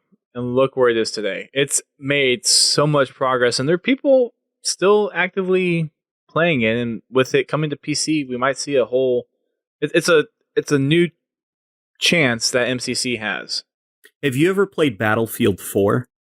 Briefly on Xbox. Do you remember how that game launched in like a disastrous state? Vaguely. It was almost like a meme. It was called Broken Field 4. It was I don't so remember hearing bad that there were lawsuits about how broken it was. Oh yeah. Battlefield 4 made such a turnaround story that it is currently like rivaled in the Battlefield community by like, you know, other Battlefield games as one of the best experiences that Battlefield has ever had. Like that's how far they turned it around. And the Master Chief Collection, I do like hold up there with Battlefield 4 as one of gaming's best comeback stories for a broken launch. Like Master Chief Collection is good, like really good. It's definitely in a lot better state now than it was. There is so much content in the Master Chief Collection. Granted, there's still a few things left to be desired, like the whole file share system and custom games and restoring the original Combat Evolved. Yeah, but restoring the graphics. From where it started out, it's made a lot of progress. Yeah, it's in the fact that like they have like a live team dedicated to it. Like Postums on Twitter that it's unusual to see a developer talk like he's just kind of like a dude in a garage working on a video game, if that makes sense. Yeah. Like, there's just like this, I appreciate it. I really like it. There's this air of like authenticity where it's just like the guy, he's letting people know what their development process is. You know, most game companies, it's kind of like there's like this weird veil of mystery where he's just like, yeah, we're on ring 3 of our internal flighting. It'll probably be out this week. I don't know. Like, here's an update on it. I like it. I like it. There's a weird, unusual transparency. Yeah. I think it's definitely, and obviously it's a fine line to walk because you don't want to be too transparent where you're giving away everything. Trades. But yeah.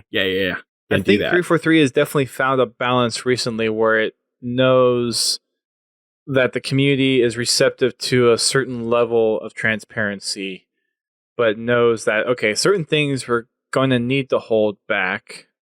But well, yeah, it's you can't let kids know what their presents are going to be before Christmas. Mm-hmm. But there also needs to be that level of humanity where you're kind of flirting and joking, you know, about what you got the person. Well, in the case of MCC, you pretty much know what you've got already. You know what the end state's going to be. So it's like, okay, we want you guys to help us make sure that we're going to launch a title that's successful. So, of course, we're going to give you kind of the inside scoop on what we're doing. That way, you guys know what to expect, and it's up to a quality bar that people are waiting for. If not, on the other hand, it's the whole secret moment of like, okay, there's only certain things that we can say, but they definitely have their pulse out there on like, okay, community's really interested in this part. We need to focus on this and this. This is how they reacted to this when we did this in Halo 5 or did this in MCC, and we need to either stay away from these things or really focus on more of this. Yeah, it's almost like, I guess, I don't know what's changed with 343. Maybe it was the Master Chief Collection shook something up, but they used to have like this professionalism, you know, where it was kind of a, we are the developers, you are the consumer, here are our official vidocs on the construction of our game. And in recent years, they've taken more of a, like, you know, I made the joke earlier about like, you know, loosening up the tie a little bit and having fun. Like, those community streams are fun when you see the developer make, like, a really dumb joke and then you hear someone off camera giggling. You know, like, that lack of professionalism is really humanizing. I think there was a lot of, not sure what the word I'm looking for is, but expectation or certain level of professionalism that being properly under Microsoft that Microsoft was probably trying to instill within the studio. Yeah, Lord knows I would have thought it was the same way. Like, I gotta act professionally, I gotta behave. Mm-hmm. But I think as other Halo fans have been hired, and there's been a lot of kind of changing of the guard, so to speak, in different areas of the studio and of the community.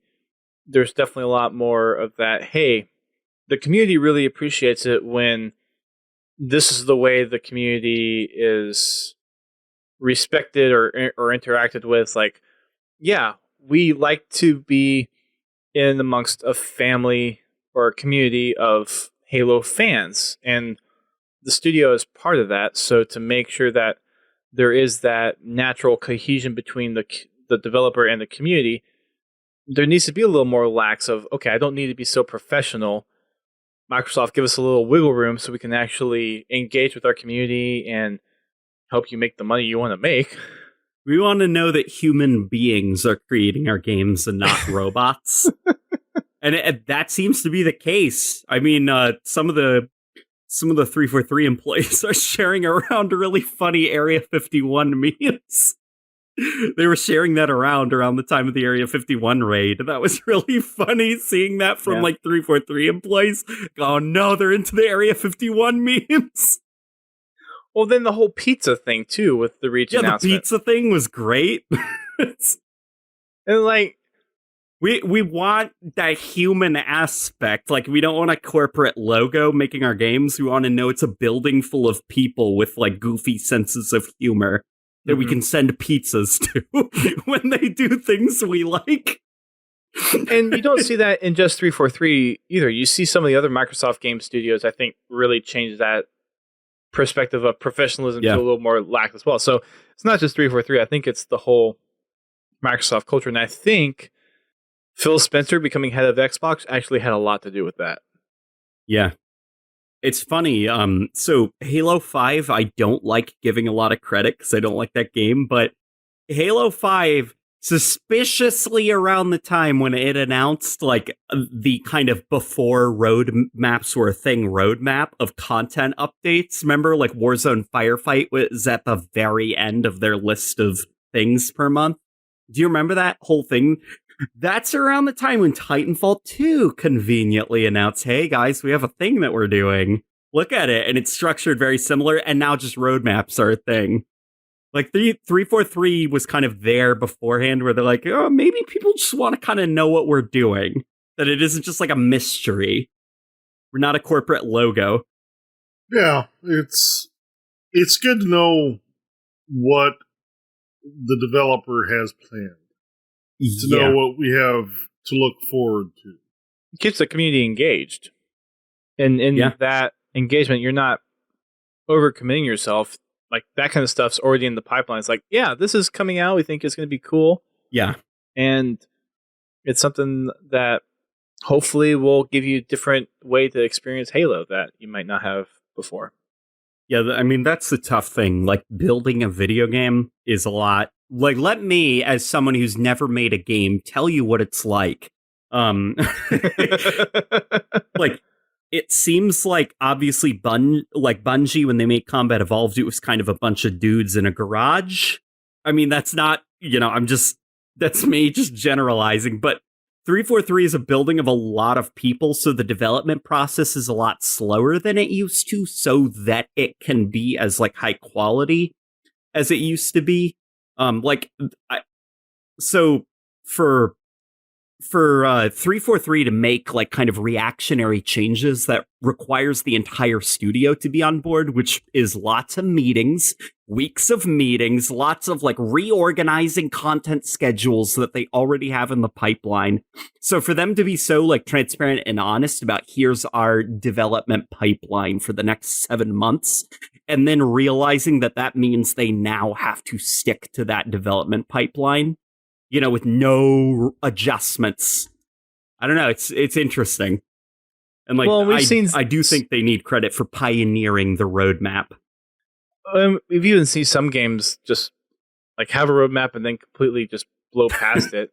Yeah, a couple this year. So it's not necessarily that. I mean, the roadmap is nice because it does give fans a little bit of a heads up, and I think it's probably want to see that more for like post-launch than necessarily pre-launch. Pre-launch, Yeah. Like, there's obviously, you want a release date, you want a certain, hey, you're going to hear about these certain aspects of the game by the time the game launches. But other than that, you don't want to give too much. And then after game launch, it's like, okay, game's here. We have 12 months of content to keep you engaged. Here's a little sneak peek of a roadmap of what is coming down the pipeline. Well, roadmaps are really hard because that is a commitment for developers. Like, you can ditch the roadmap, but I'd imagine like certain games this year, when they did ditch the roadmap that they definitely for sure promised would happen, most definitely. Like, there had to have been multiple meetings before making that choice, because that's only going to spawn negative headlines. So releasing a content roadmap, that's a definitive commitment that you don't want to break unless you think that you can risk a ton of websites saying, like, 343 ditches their roadmap, you know? Yeah, that's not something you want to be known for sure. Yeah. Because there's other games that have suffered that, and now they have a nice big black eye because of it. Yeah. They're gonna have something a big else uphill that struggle. finished the fight said in the tweets too is a Mountain Dew / Doritos hybrid drink. Not a hybrid promotion, just a hybrid drink. A hyper drink. So, like, it's not even a promotional thing. They just want 343 to grow it in a lab. Well, you've had the whole Halo gamer fuel Mountain Dew stuff. The Halo. cans that are just now, the acid is eating through the cans. I love reading the stories about those Mountain Dew cans that are just now being eaten through. That's crazy. It makes you really want to drink something that is eating through an aluminum can. I want that in my stomach. This thing that could I'll eat pass. through aluminium cans. Well, the good news is, at least if you drank it, it'd spend less time in your stomach than it does in that can. My body processes it before it processes me. Right. Yeah.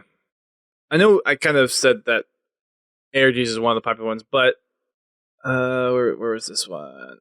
CIA actually added a little nice caveat to this one. Do an ARG, but we don't know the ARGs related to Halo until closer to Halo release. So kind of like I Love Bees. I Love Bees, though, is so... That was kind of around when the internet started to become mainstream, so there wasn't a lot of, like... We have 800 million billion websites now to occupy our time. I feel like a ARG that didn't tell you it was about the game until near the game's launch, that would be way more risky than I Love Bees was. It depends on where they put... It depends on where you find it. Yeah. If an official Halo thing or developer leaks it, and then that creates its own sub-community, that would be one thing. If it just appeared, I doubt it would do well. Well, you have to have this set up. Because look at the Hunt the Truth thing where we had to stitch together the diagram, and it was the whole race on who could finish it first and whatnot. Like, there obviously has to be a seed planted somewhere, and then from that seed is when you start kind of trailing off into the things that come after it, and then kind of plays into the whole ARG to begin with. Something I'd like to see, if they do go down an ARG route, to kind of how I Love Bees, where like if you went to a specific like phone at a certain time and you called this number, you got the recording. So have the community work together to actually go to real life locations to get pieces of this puzzle. I think that'd be really cool. Go to Phoenix, Arizona, and you find something. Really?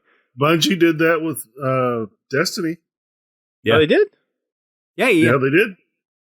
They've actually done it multiple times where they've hid physical clues around the country. I know Fortnite's done it. And they've Fortnite also, has the money.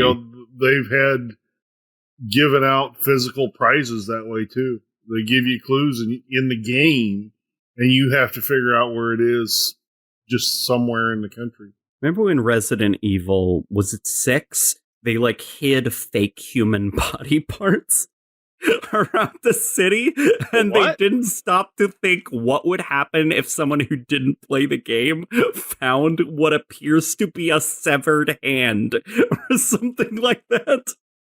The marketing campaign went horribly wrong, by the way. Obviously, they did not consult their lawyers. Yeah. That's one of my favorite marketing stories. Oh, that's not disturbing in the slightest. It's definitely something that is doable, and it's something that, from the examples I've seen, have been really well received by their respective communities. I think that would be really cool. We had a little bit of that with the Halo 4, I think, advertisement campaign as well. Like, you had all the community influencers that got flown out to somewhere in Europe. Was it Sweden? Oh, that was in Ireland. Ireland? Oh, it was in Ireland. Yeah, that's right, Ireland. Because didn't they have the didact symbol on the side of some Irish church? Yep. And I think there were some other posters and stuff in the U.S. or something Was like that that. a for the thing didact. that happened? Yeah. Was the didact symbol put on a church? It was projected with lights. Oh, okay. Yeah, projected. I was going to say... No, they didn't go paint. They didn't go paint it on the side of the church. I was going to say, holy I'm not moly. even actually sure it was a church. It was just some type of relic? public building. I- But it was old Scottish building. I remember seeing, like, the didact takes London and, like, the didact symbol up in the sky over London. Mm-hmm. I think it was London, at least. Probably some metropolis area. Yeah. I think having an ARG that incorporates physical real-world elements would be really cool. How that plays into the story of Infinite, because it's probably on Zeta Halo and not necessarily related to Earth, that might be a little bit of a stretch. We're teasing out information about this alien Halo ring in Texas. Hey, Texas is my home state. I'll go searching all day long. Dude, in if Texas. 343 had infinite money, put some stuff in Africa. Because Halo 3, remember the portal to the Ark? Yep. 343, build an Ark and bury it in Africa. That'd be an undertaking. Yeah. We Yeah. have Moot here on Twitter. He said he'd like to see some audio logs from Brohammer to kind of explain the time skip between Halo 5 and Infinite. Something like a summary of the stories and other medias like the books. So having little tidbits, kind of like hop-alongs between Halo 5 and Infinite. I think that'd be an interesting take. Yeah, well, we might be getting that in a book next year too. Who knows? Oh, I thought you were just saying, like, yeah, there's a book coming out next year about that. And I was No. like, wait, what? I'm saying we could be getting. With how many books they've been cranking out lately, there's definitely Yeah. a possibility for it. Yeah. They've been putting out a lot of books, and a lot of them have been pretty good. Yeah, Yeah. I've been really impressed with the quality of the books coming out in the last few years. Yeah, it's less like nebulous filler, and it feels more like self-contained stories that also have ramifications for the future. Well, they tie into the game narrative, but they're not explaining the game narrative. Yeah, they support the like game's they did narrative. with the Forerunner trilogy. That explained the narrative of Halo 4. That explain the that's didact's fine. motivation, the villain's motivation for the game. You kinda wouldn't really know fully unless you read those books. Let's see. There's a lot more here for just accurate on the story, more podcast or audio drama style stuff, more ARG. Oh, this is an interesting one. This is from Zim Flap on Twitter, and he says something like ODST's trailer, which shows the brutality of war and the effects of it. So you could almost kind of spin that with the whole Cortana's using Guardians to keep Earth colonies in check, or whoever's resisting her, and showing kind of the ramifications of what happens to those who are resisting her. Yeah, it falls into playing on the emotion of the game, not necessarily the story of the game. Yeah. How would you involve hope in that, though? Well, you don't necessarily have to show hope. Well, because remember, the theme of the game that they said was hope. Yeah, but And maybe depending on that, you start off with an ad campaign that maybe doesn't show up, but then later down the line in the ad campaign, you see, okay, so there's Spartans coming in certain places to combat the Prometheans or whatever. Like, have one ad show, like, everybody, the situation sucks, and we're like, what does this mean? What? And then the next part of the ad comes out. Yeah. And it's got the... It's like, okay. With the diorama, they did the same thing. They showed all the Marines being killed, the battles and the loss. And then at the very end, you get Chief, where he turns and looks at the camera, and then you get him triggering the plasma nade. Yeah. The whole marketing campaign doesn't have to be based on hope. It just needs to be based on emotion. Emotional journey. Play on the fear of people, because this is in the Halo universe. This is a very scary time for a lot of people. This robot owl is taking over. Yeah. You have these AIs basically taking over your life, controlling what you do, where you can go. Your Apple Watch, it knows what you're doing and it's controlling you. I know what you mean. I know what you need. Yeah, you're on to something. Like I said, the whole campaign doesn't have to be focused on one emotion. It can be focused on several emotions. Fear, anger, hope. There's a whole array of things they can do. They did the same thing with that trailer. You had multiple emotions in just the one trailer. Oh, what I meant by one emotion wasn't like focusing exclusively on hope. Like, yeah, Chief saves everyone, the end. There's your story. I mean, more like what will be the message that the marketing campaign is sending to you? Like, obviously there's emotions within the journey. Yeah. Like, I see what you mean. As far as the marketing campaign, as long as it either has nothing to do with the story and plays solely on emotion, or it is heavily based on the story. I liked your idea. It does seem like Halo 3. The situation is similar. Yeah. Don't do what was done with Halo 5. Now, like I said, if they had just changed that one fact with the marketing campaign and moved it to be more based on emotion, most people wouldn't have a problem with the marketing campaign. It's the fact that they didn't quite go all the way in on the marketing of the story.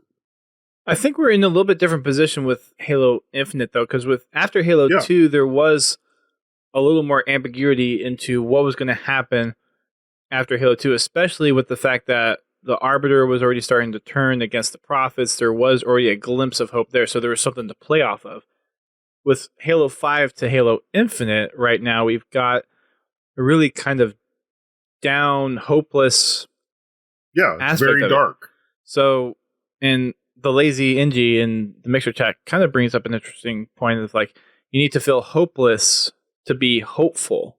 So maybe play on that hopeless aspect and show all of this devastation because of what Cortana is doing with the Guardians, and really build a foundation of this is where we are, and then highlight how much reliance there is on Chief or the Spartans or some other entity to really deliver humanity out of this pit.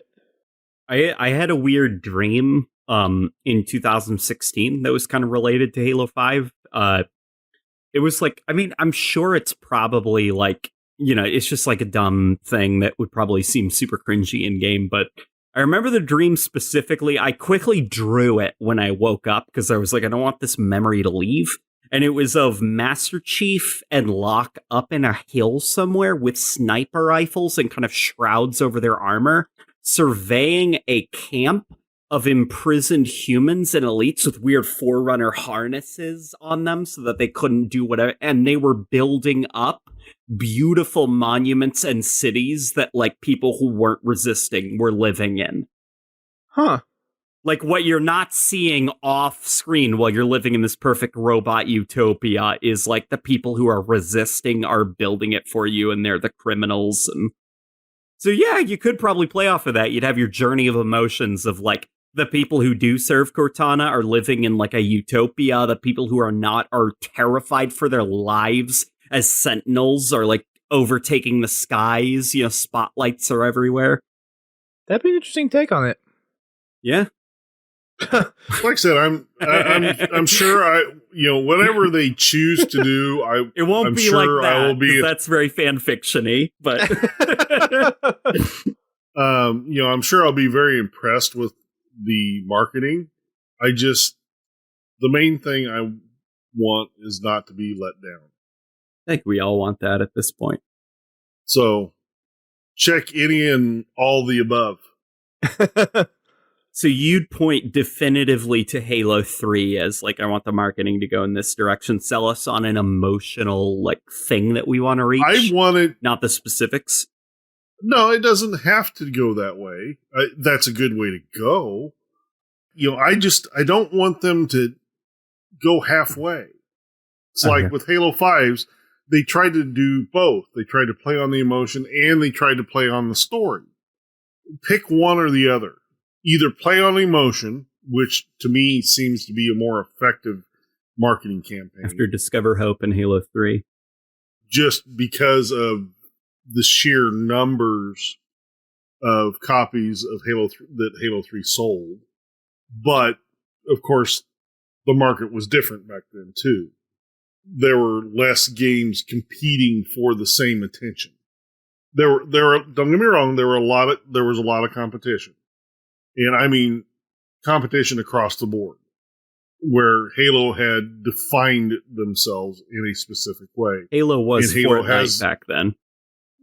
Halo has wavered on that definition of being the different game. And in some cases, it's in my opinion, made the game better. No, not everybody agrees with me. That's fine. But like I said, they need to pick one or the other. Either go whole hog and base your marketing off of the story premise, or base it off the emotion. Don't go halfway with either. And if they do that, I think that they will have a good and realistic marketing campaign. Well, it's something that, like, I just thought about. I have a friend right now who's actually watching this podcast, so he just texted me.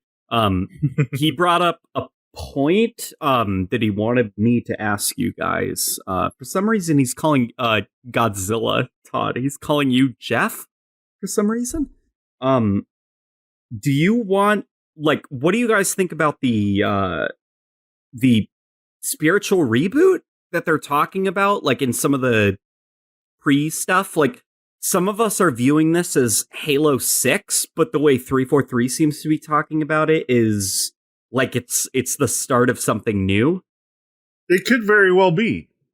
So the way I understand it is it's the next story in the Halo saga. So it's still continuing on the Master Chief story and the Halo story as it's been laid out in the games, but it's almost like the way in which the stories are being told and some of the artistic aspects of the game, and heck, maybe some of the game mechanics we don't even know yet, but a lot of what made Halo back in the Bungie days, I think, is what they're trying to kind of revive and go back to a state where Halo was a little bit more well received by people from both the story side and the campaign side and the creative side. Repackaging it for a new audience. Yeah. Spiritually rebooting the experience, not necessarily the universe. That's how I see it. Okay. Because he now just texted me, like Jurassic World. So. For example, but yeah. Agreed. Yeah, it's in universe and it's a reboot, but it's still continuing the story. But ish, yeah. The one thing that 343 seems to be focusing on with Infinite is they want to bring the new person into the Halo universe. It's an onboarding game for new fans. They want to make sure that people, when they come into Halo Infinite, they don't feel left behind because they haven't played all these other games. They haven't read all the books. Yeah. And that's very important with a franchise that has been around this long. Because you have people that are picking up your game that weren't alive when the game launched. Halo can almost legally drink in the United States. It's almost 21. Next year. The one thing they need to do is, and it's very important that they get this right with Halo Infinite, is make it a entry-level game. Yeah. But on the other hand, they also need to satisfy the people that have been around for the last 20 years. They're in a really tough situation. Yeah. Yes. It is doable. It is doable, and it's proven to be doable. Is it going to be easy to do? No. But it is doable. So, okay, so we're in agreement that it is doable. Do we think that Halo Infinite will be like the Return of the Jedi? Or do we think it'll be closer to The Force Awakens in terms of its narrative? Like, will this be the narrative conclusion to Halo 5? Or will it be more like The Force Awakens, where it's the start of a new saga? It might be both. I think it'll be both. I could see room for both, because there is hints to kind of wrapping up that story from Halo 5 with the whole Cortana interaction with Chief in the ring or in the control room for the latest E3 trailer. But the pilot being scared of what seems to be the AI or the Guardians when the ship is EMP'd. Yeah, it's either Guardians or one of the Retriever Sentinels. I think the batting average right now is the Retriever Sentinels. But to that point, like if you address this conflict with Cortana, which right now it almost feels like they would try to wrap up that story within Infinite. Kind of. That's the gist I hear right now, but they have obviously to it could change. They can't just let it hang. It depends. Chief goes outside the galaxy for this weird adventure as all his friends are enslaved. When you put it that way. Yeah, the Milky Way galaxy is right now being ruled by robot owls. Like, that's a problem that probably should be solved sooner rather than later. Yeah, it's hard to say. My leaning is right now that it will probably wrap up it'll wrap up the Halo 5 story, but it will lay the foundations for what the next story in the Halo universe is going to be. Do you think it'll be more of a transition story where it is both a sequel and the start of something new? It's transitioning. Kind of? I want to say kind of. That's a definitive answer. Here's why. Okay, go ahead. I think it's definitely going to, like, my anticipation is it's going to try to wrap things up a lot with what was left over from Halo 5. But I think there's still a lot of mystery that could be left in place with Zeta Halo, especially with the position that Zeta Halo is in within the mythos of Halo. Yeah, there's a lot of, hey, Halopedia. We were talking about that earlier. Maybe people should go look up the history of Zeta Halo, because there's a lot of history to that ring. Yeah, so it's like, yeah, I would say it probably is trying to wrap up the Halo 5 story, but I don't know how far off of that story they're really wanting to go without leaving some kind of mystery there or some kind of cliffhanger to keep interest going into whatever. If they do, I think it'd be cool if they do like campaign DLC or make Halo Infinite a platform. So maybe whatever the next story is after that, they want to keep an interest in that and keep the cliffhanger going and keeping the universe going and all that kind of stuff. Well, Halo Infinite could be the last Halo game, too. They could just go into... Well, that's what I mean is Halo Infinite as a platform. Yeah, they could do that. And they could have picked Halo Infinite for that very reason.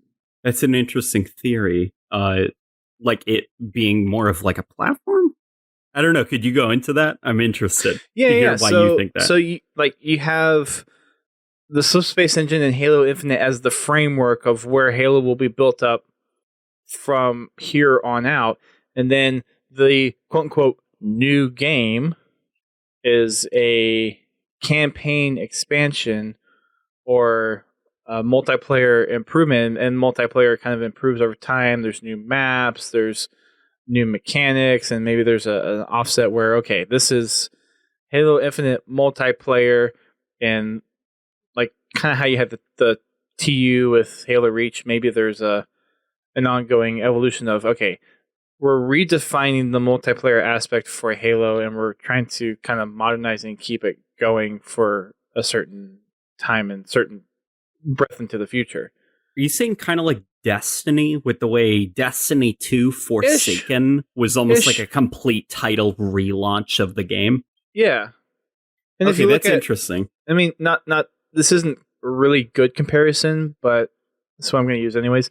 Look at Fortnite and how much the underlying gameplay mechanics have changed for that, and then all of the quote unquote seasons being the campaign expansions. Even though it's not really a campaign. That's an incredible. Don't downplay yourself. That's a really good comparison.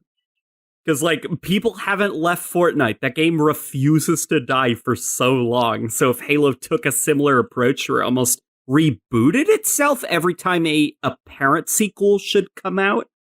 Yeah, it's something to keep the multiplayer fresh, but keep it evolving in such a way where, and like you can only do so much within the confines of first-person shooter mechanics. I mean, we've toyed around with armor abilities and Spartan abilities, blah blah blah.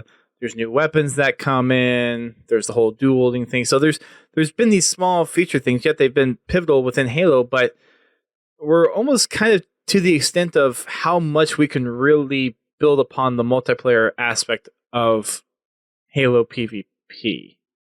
I think you could change quite a lot about Halo P. So part of the reason I really don't like Halo 5 is it locked itself in at launch, and now there's no room for expansion because it was a gameplay focused game.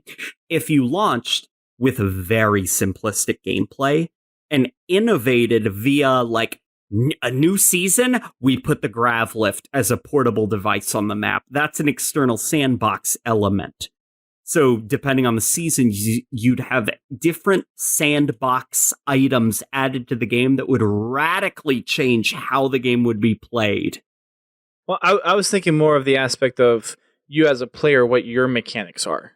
Like obviously things with the maps and movement mechanics on what you can build within a map, that would obviously change stuff. And if you had new maps in there, different strategy, that obviously changes a lot. But Spartan movement, the armor abilities or the equipment, that kind of stuff, there, to me, it feels like there's not a lot much more. There is some room to change up some things and maybe look at some different aspects of the movement mechanics from the player's perspective. But I don't think there's a lot more you can do without saying, okay, we have this set of stuff. We're going to tweak these settings for competitive specifically, but keep the vanilla settings for all the social stuff.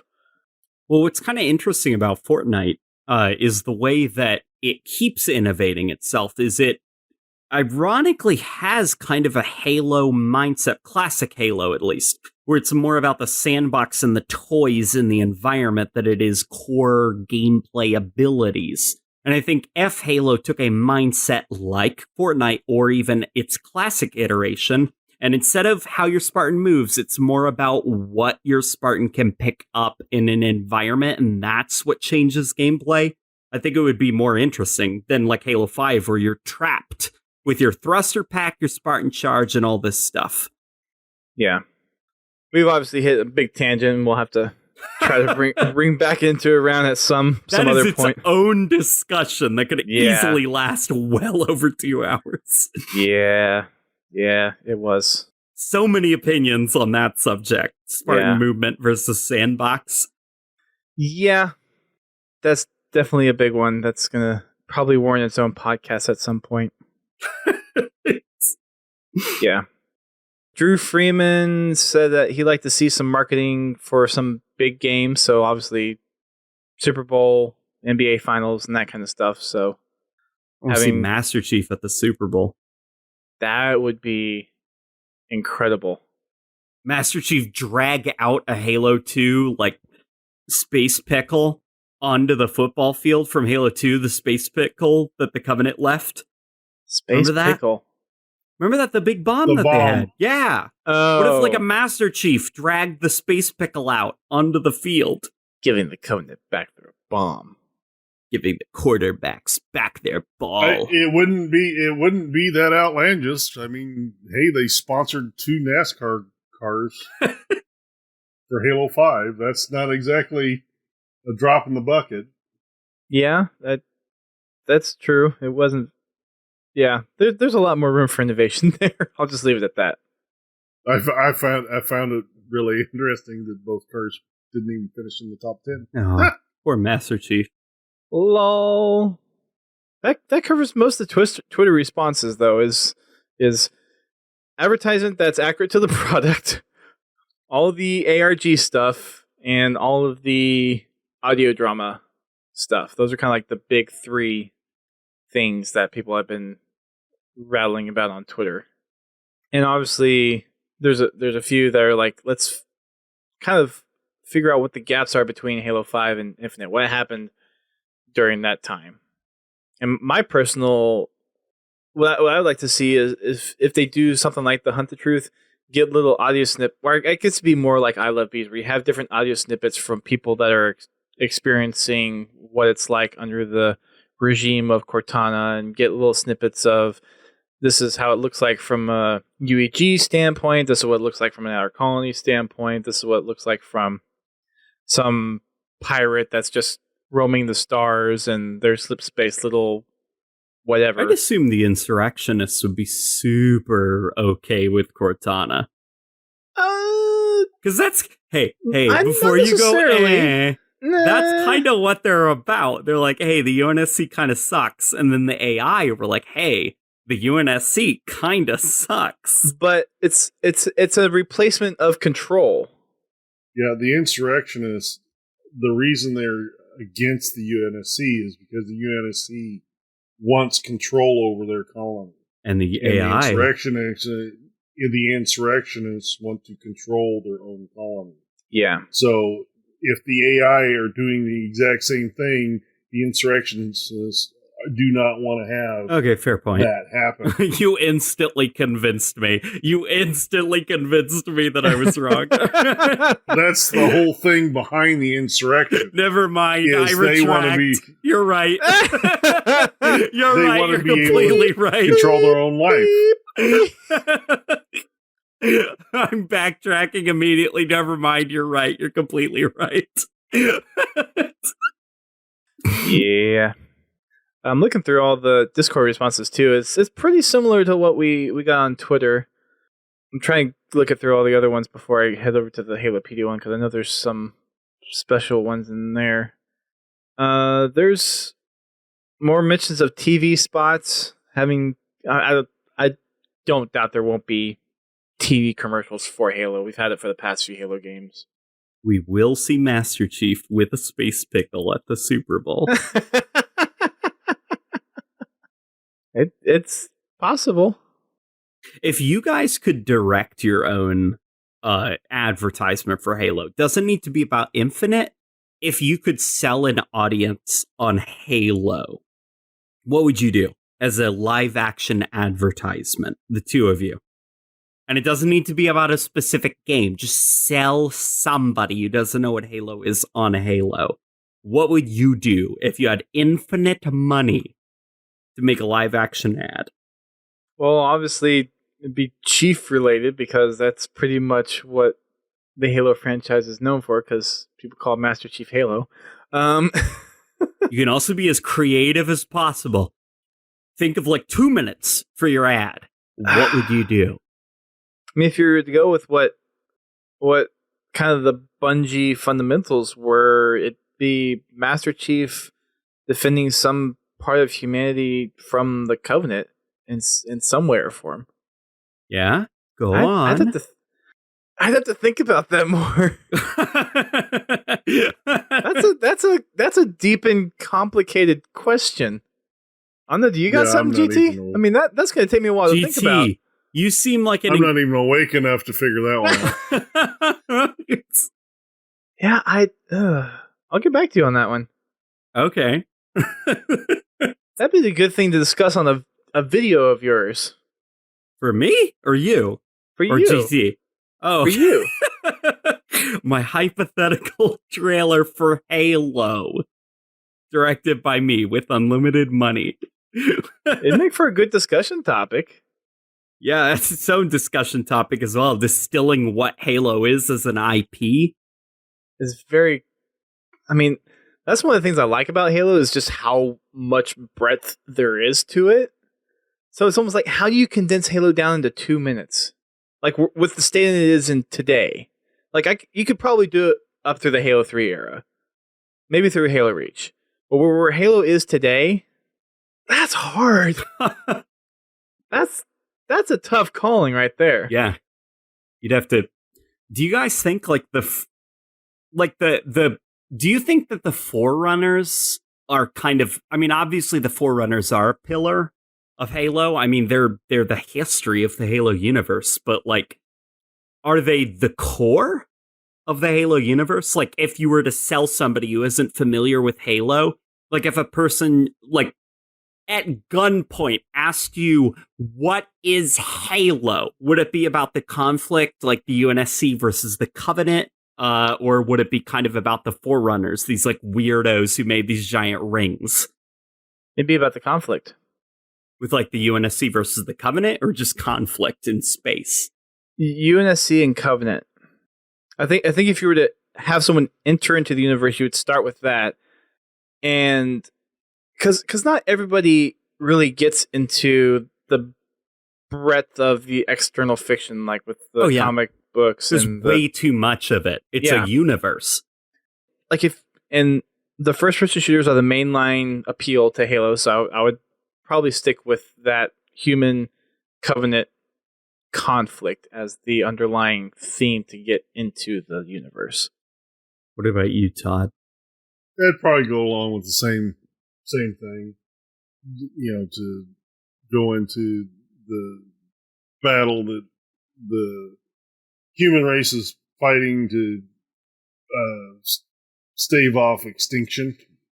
So, like, hope would be kind of at the core? Probably, yeah. Like, humans against an overwhelming force? Something along that line, yeah. That's something to think about for your next. Got a topic. Yeah? So a lot of the stuff that was in the Halopedia Discord was pretty similar. There is one person that actually brought out some pretty different topics, and I think this will kind of wrap it up for us tonight. But True Redemption over on the Halopedia Discord, he said something akin to Master Chief exploring Zeta Halo, or kind of exploring like what the environment is that we're going to be playing in, if it is Zeta Halo or whatever it is. So making, and I don't know, that might be an extension of the ring experience that we had at Outpost. Like, what is this ring? What's this environment, and how does it play into the overall story that's going to be taking place on it? And maybe that's where, okay, the actual, and I'm going to kind of go against what you said, GT, but this is the actual setting piece. Like, have the setting piece be a promotional piece, but then have the emotional piece. So you're not necessarily directly applying the story, but you have the setting as a promotional piece, and then the emotion as as another set of promotional pieces. Because there is that whole, it's kind of the spiritual reboot from a art style, from a environment, kind of having that. Definitely has that Halo CE feel a little bit from exploring the ring. So maybe that'd be an interesting duality there to have that go. Yeah. Any further thoughts?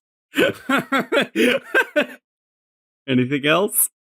That's pretty much it. It's, again, the top three are more ARGs, more audio dramas, and stuff that actually relates to the game.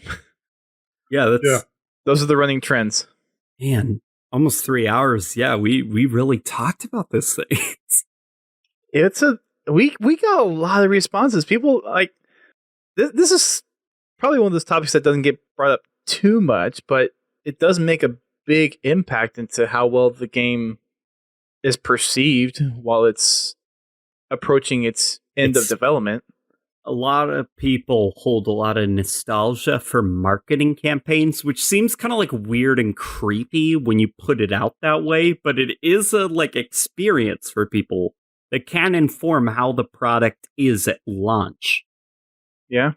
I mean, obviously for us folks who are just complete Halo nuts. Junkies, Yeah, nuts, junkies, nerds, we're Halo nerds. Yeah. right. We're going to buy the game regardless, but it also gets us excited for what the story is going to be. And It's excited when you see people who don't care about Halo excited about Halo. yeah, it really is. Yeah, I was at the gym when E3 was going on. And there were people in their like with their phones like huddled in corners watching it, and it was like, I know why you're huddled in that corner. And I could hear like the little piano notes from like the Discover Hope trailer. Yeah, that was a cool experience in 2018 for me. Hearing the piano notes and being like, wait, that sounds like Halo. What? And I pull out my phone and see, oh my God, that's what's going on. Yeah, it's great.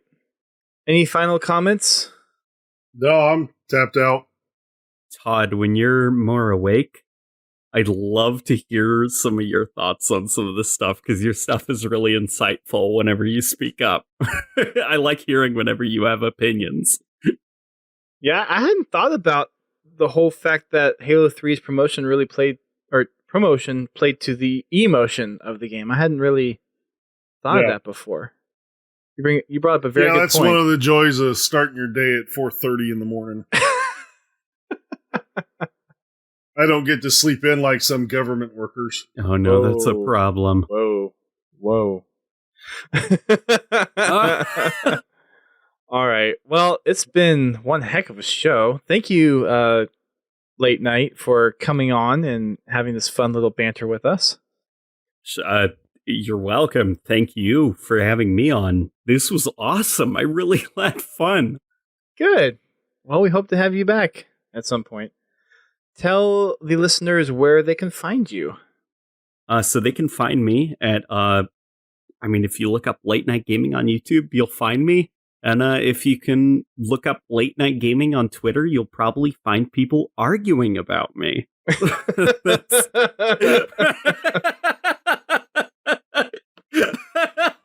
Oh, Halo community drama. It never ends. Never ends.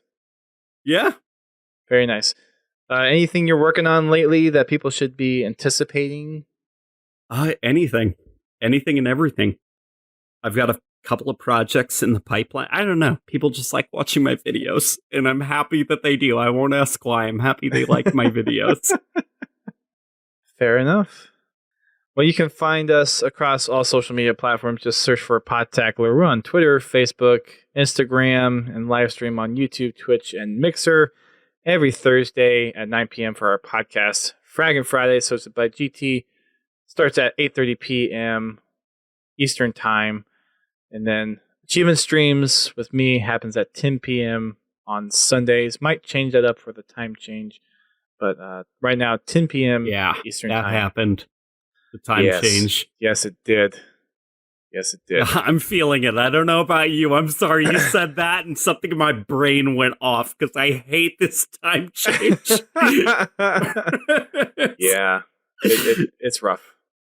I believe GT. So NG has a good question. Plans for tomorrow since the flight's still going on. I know we kind of left it up to community decision, but I can put up another poll for tomorrow. We can do that and let the community decide.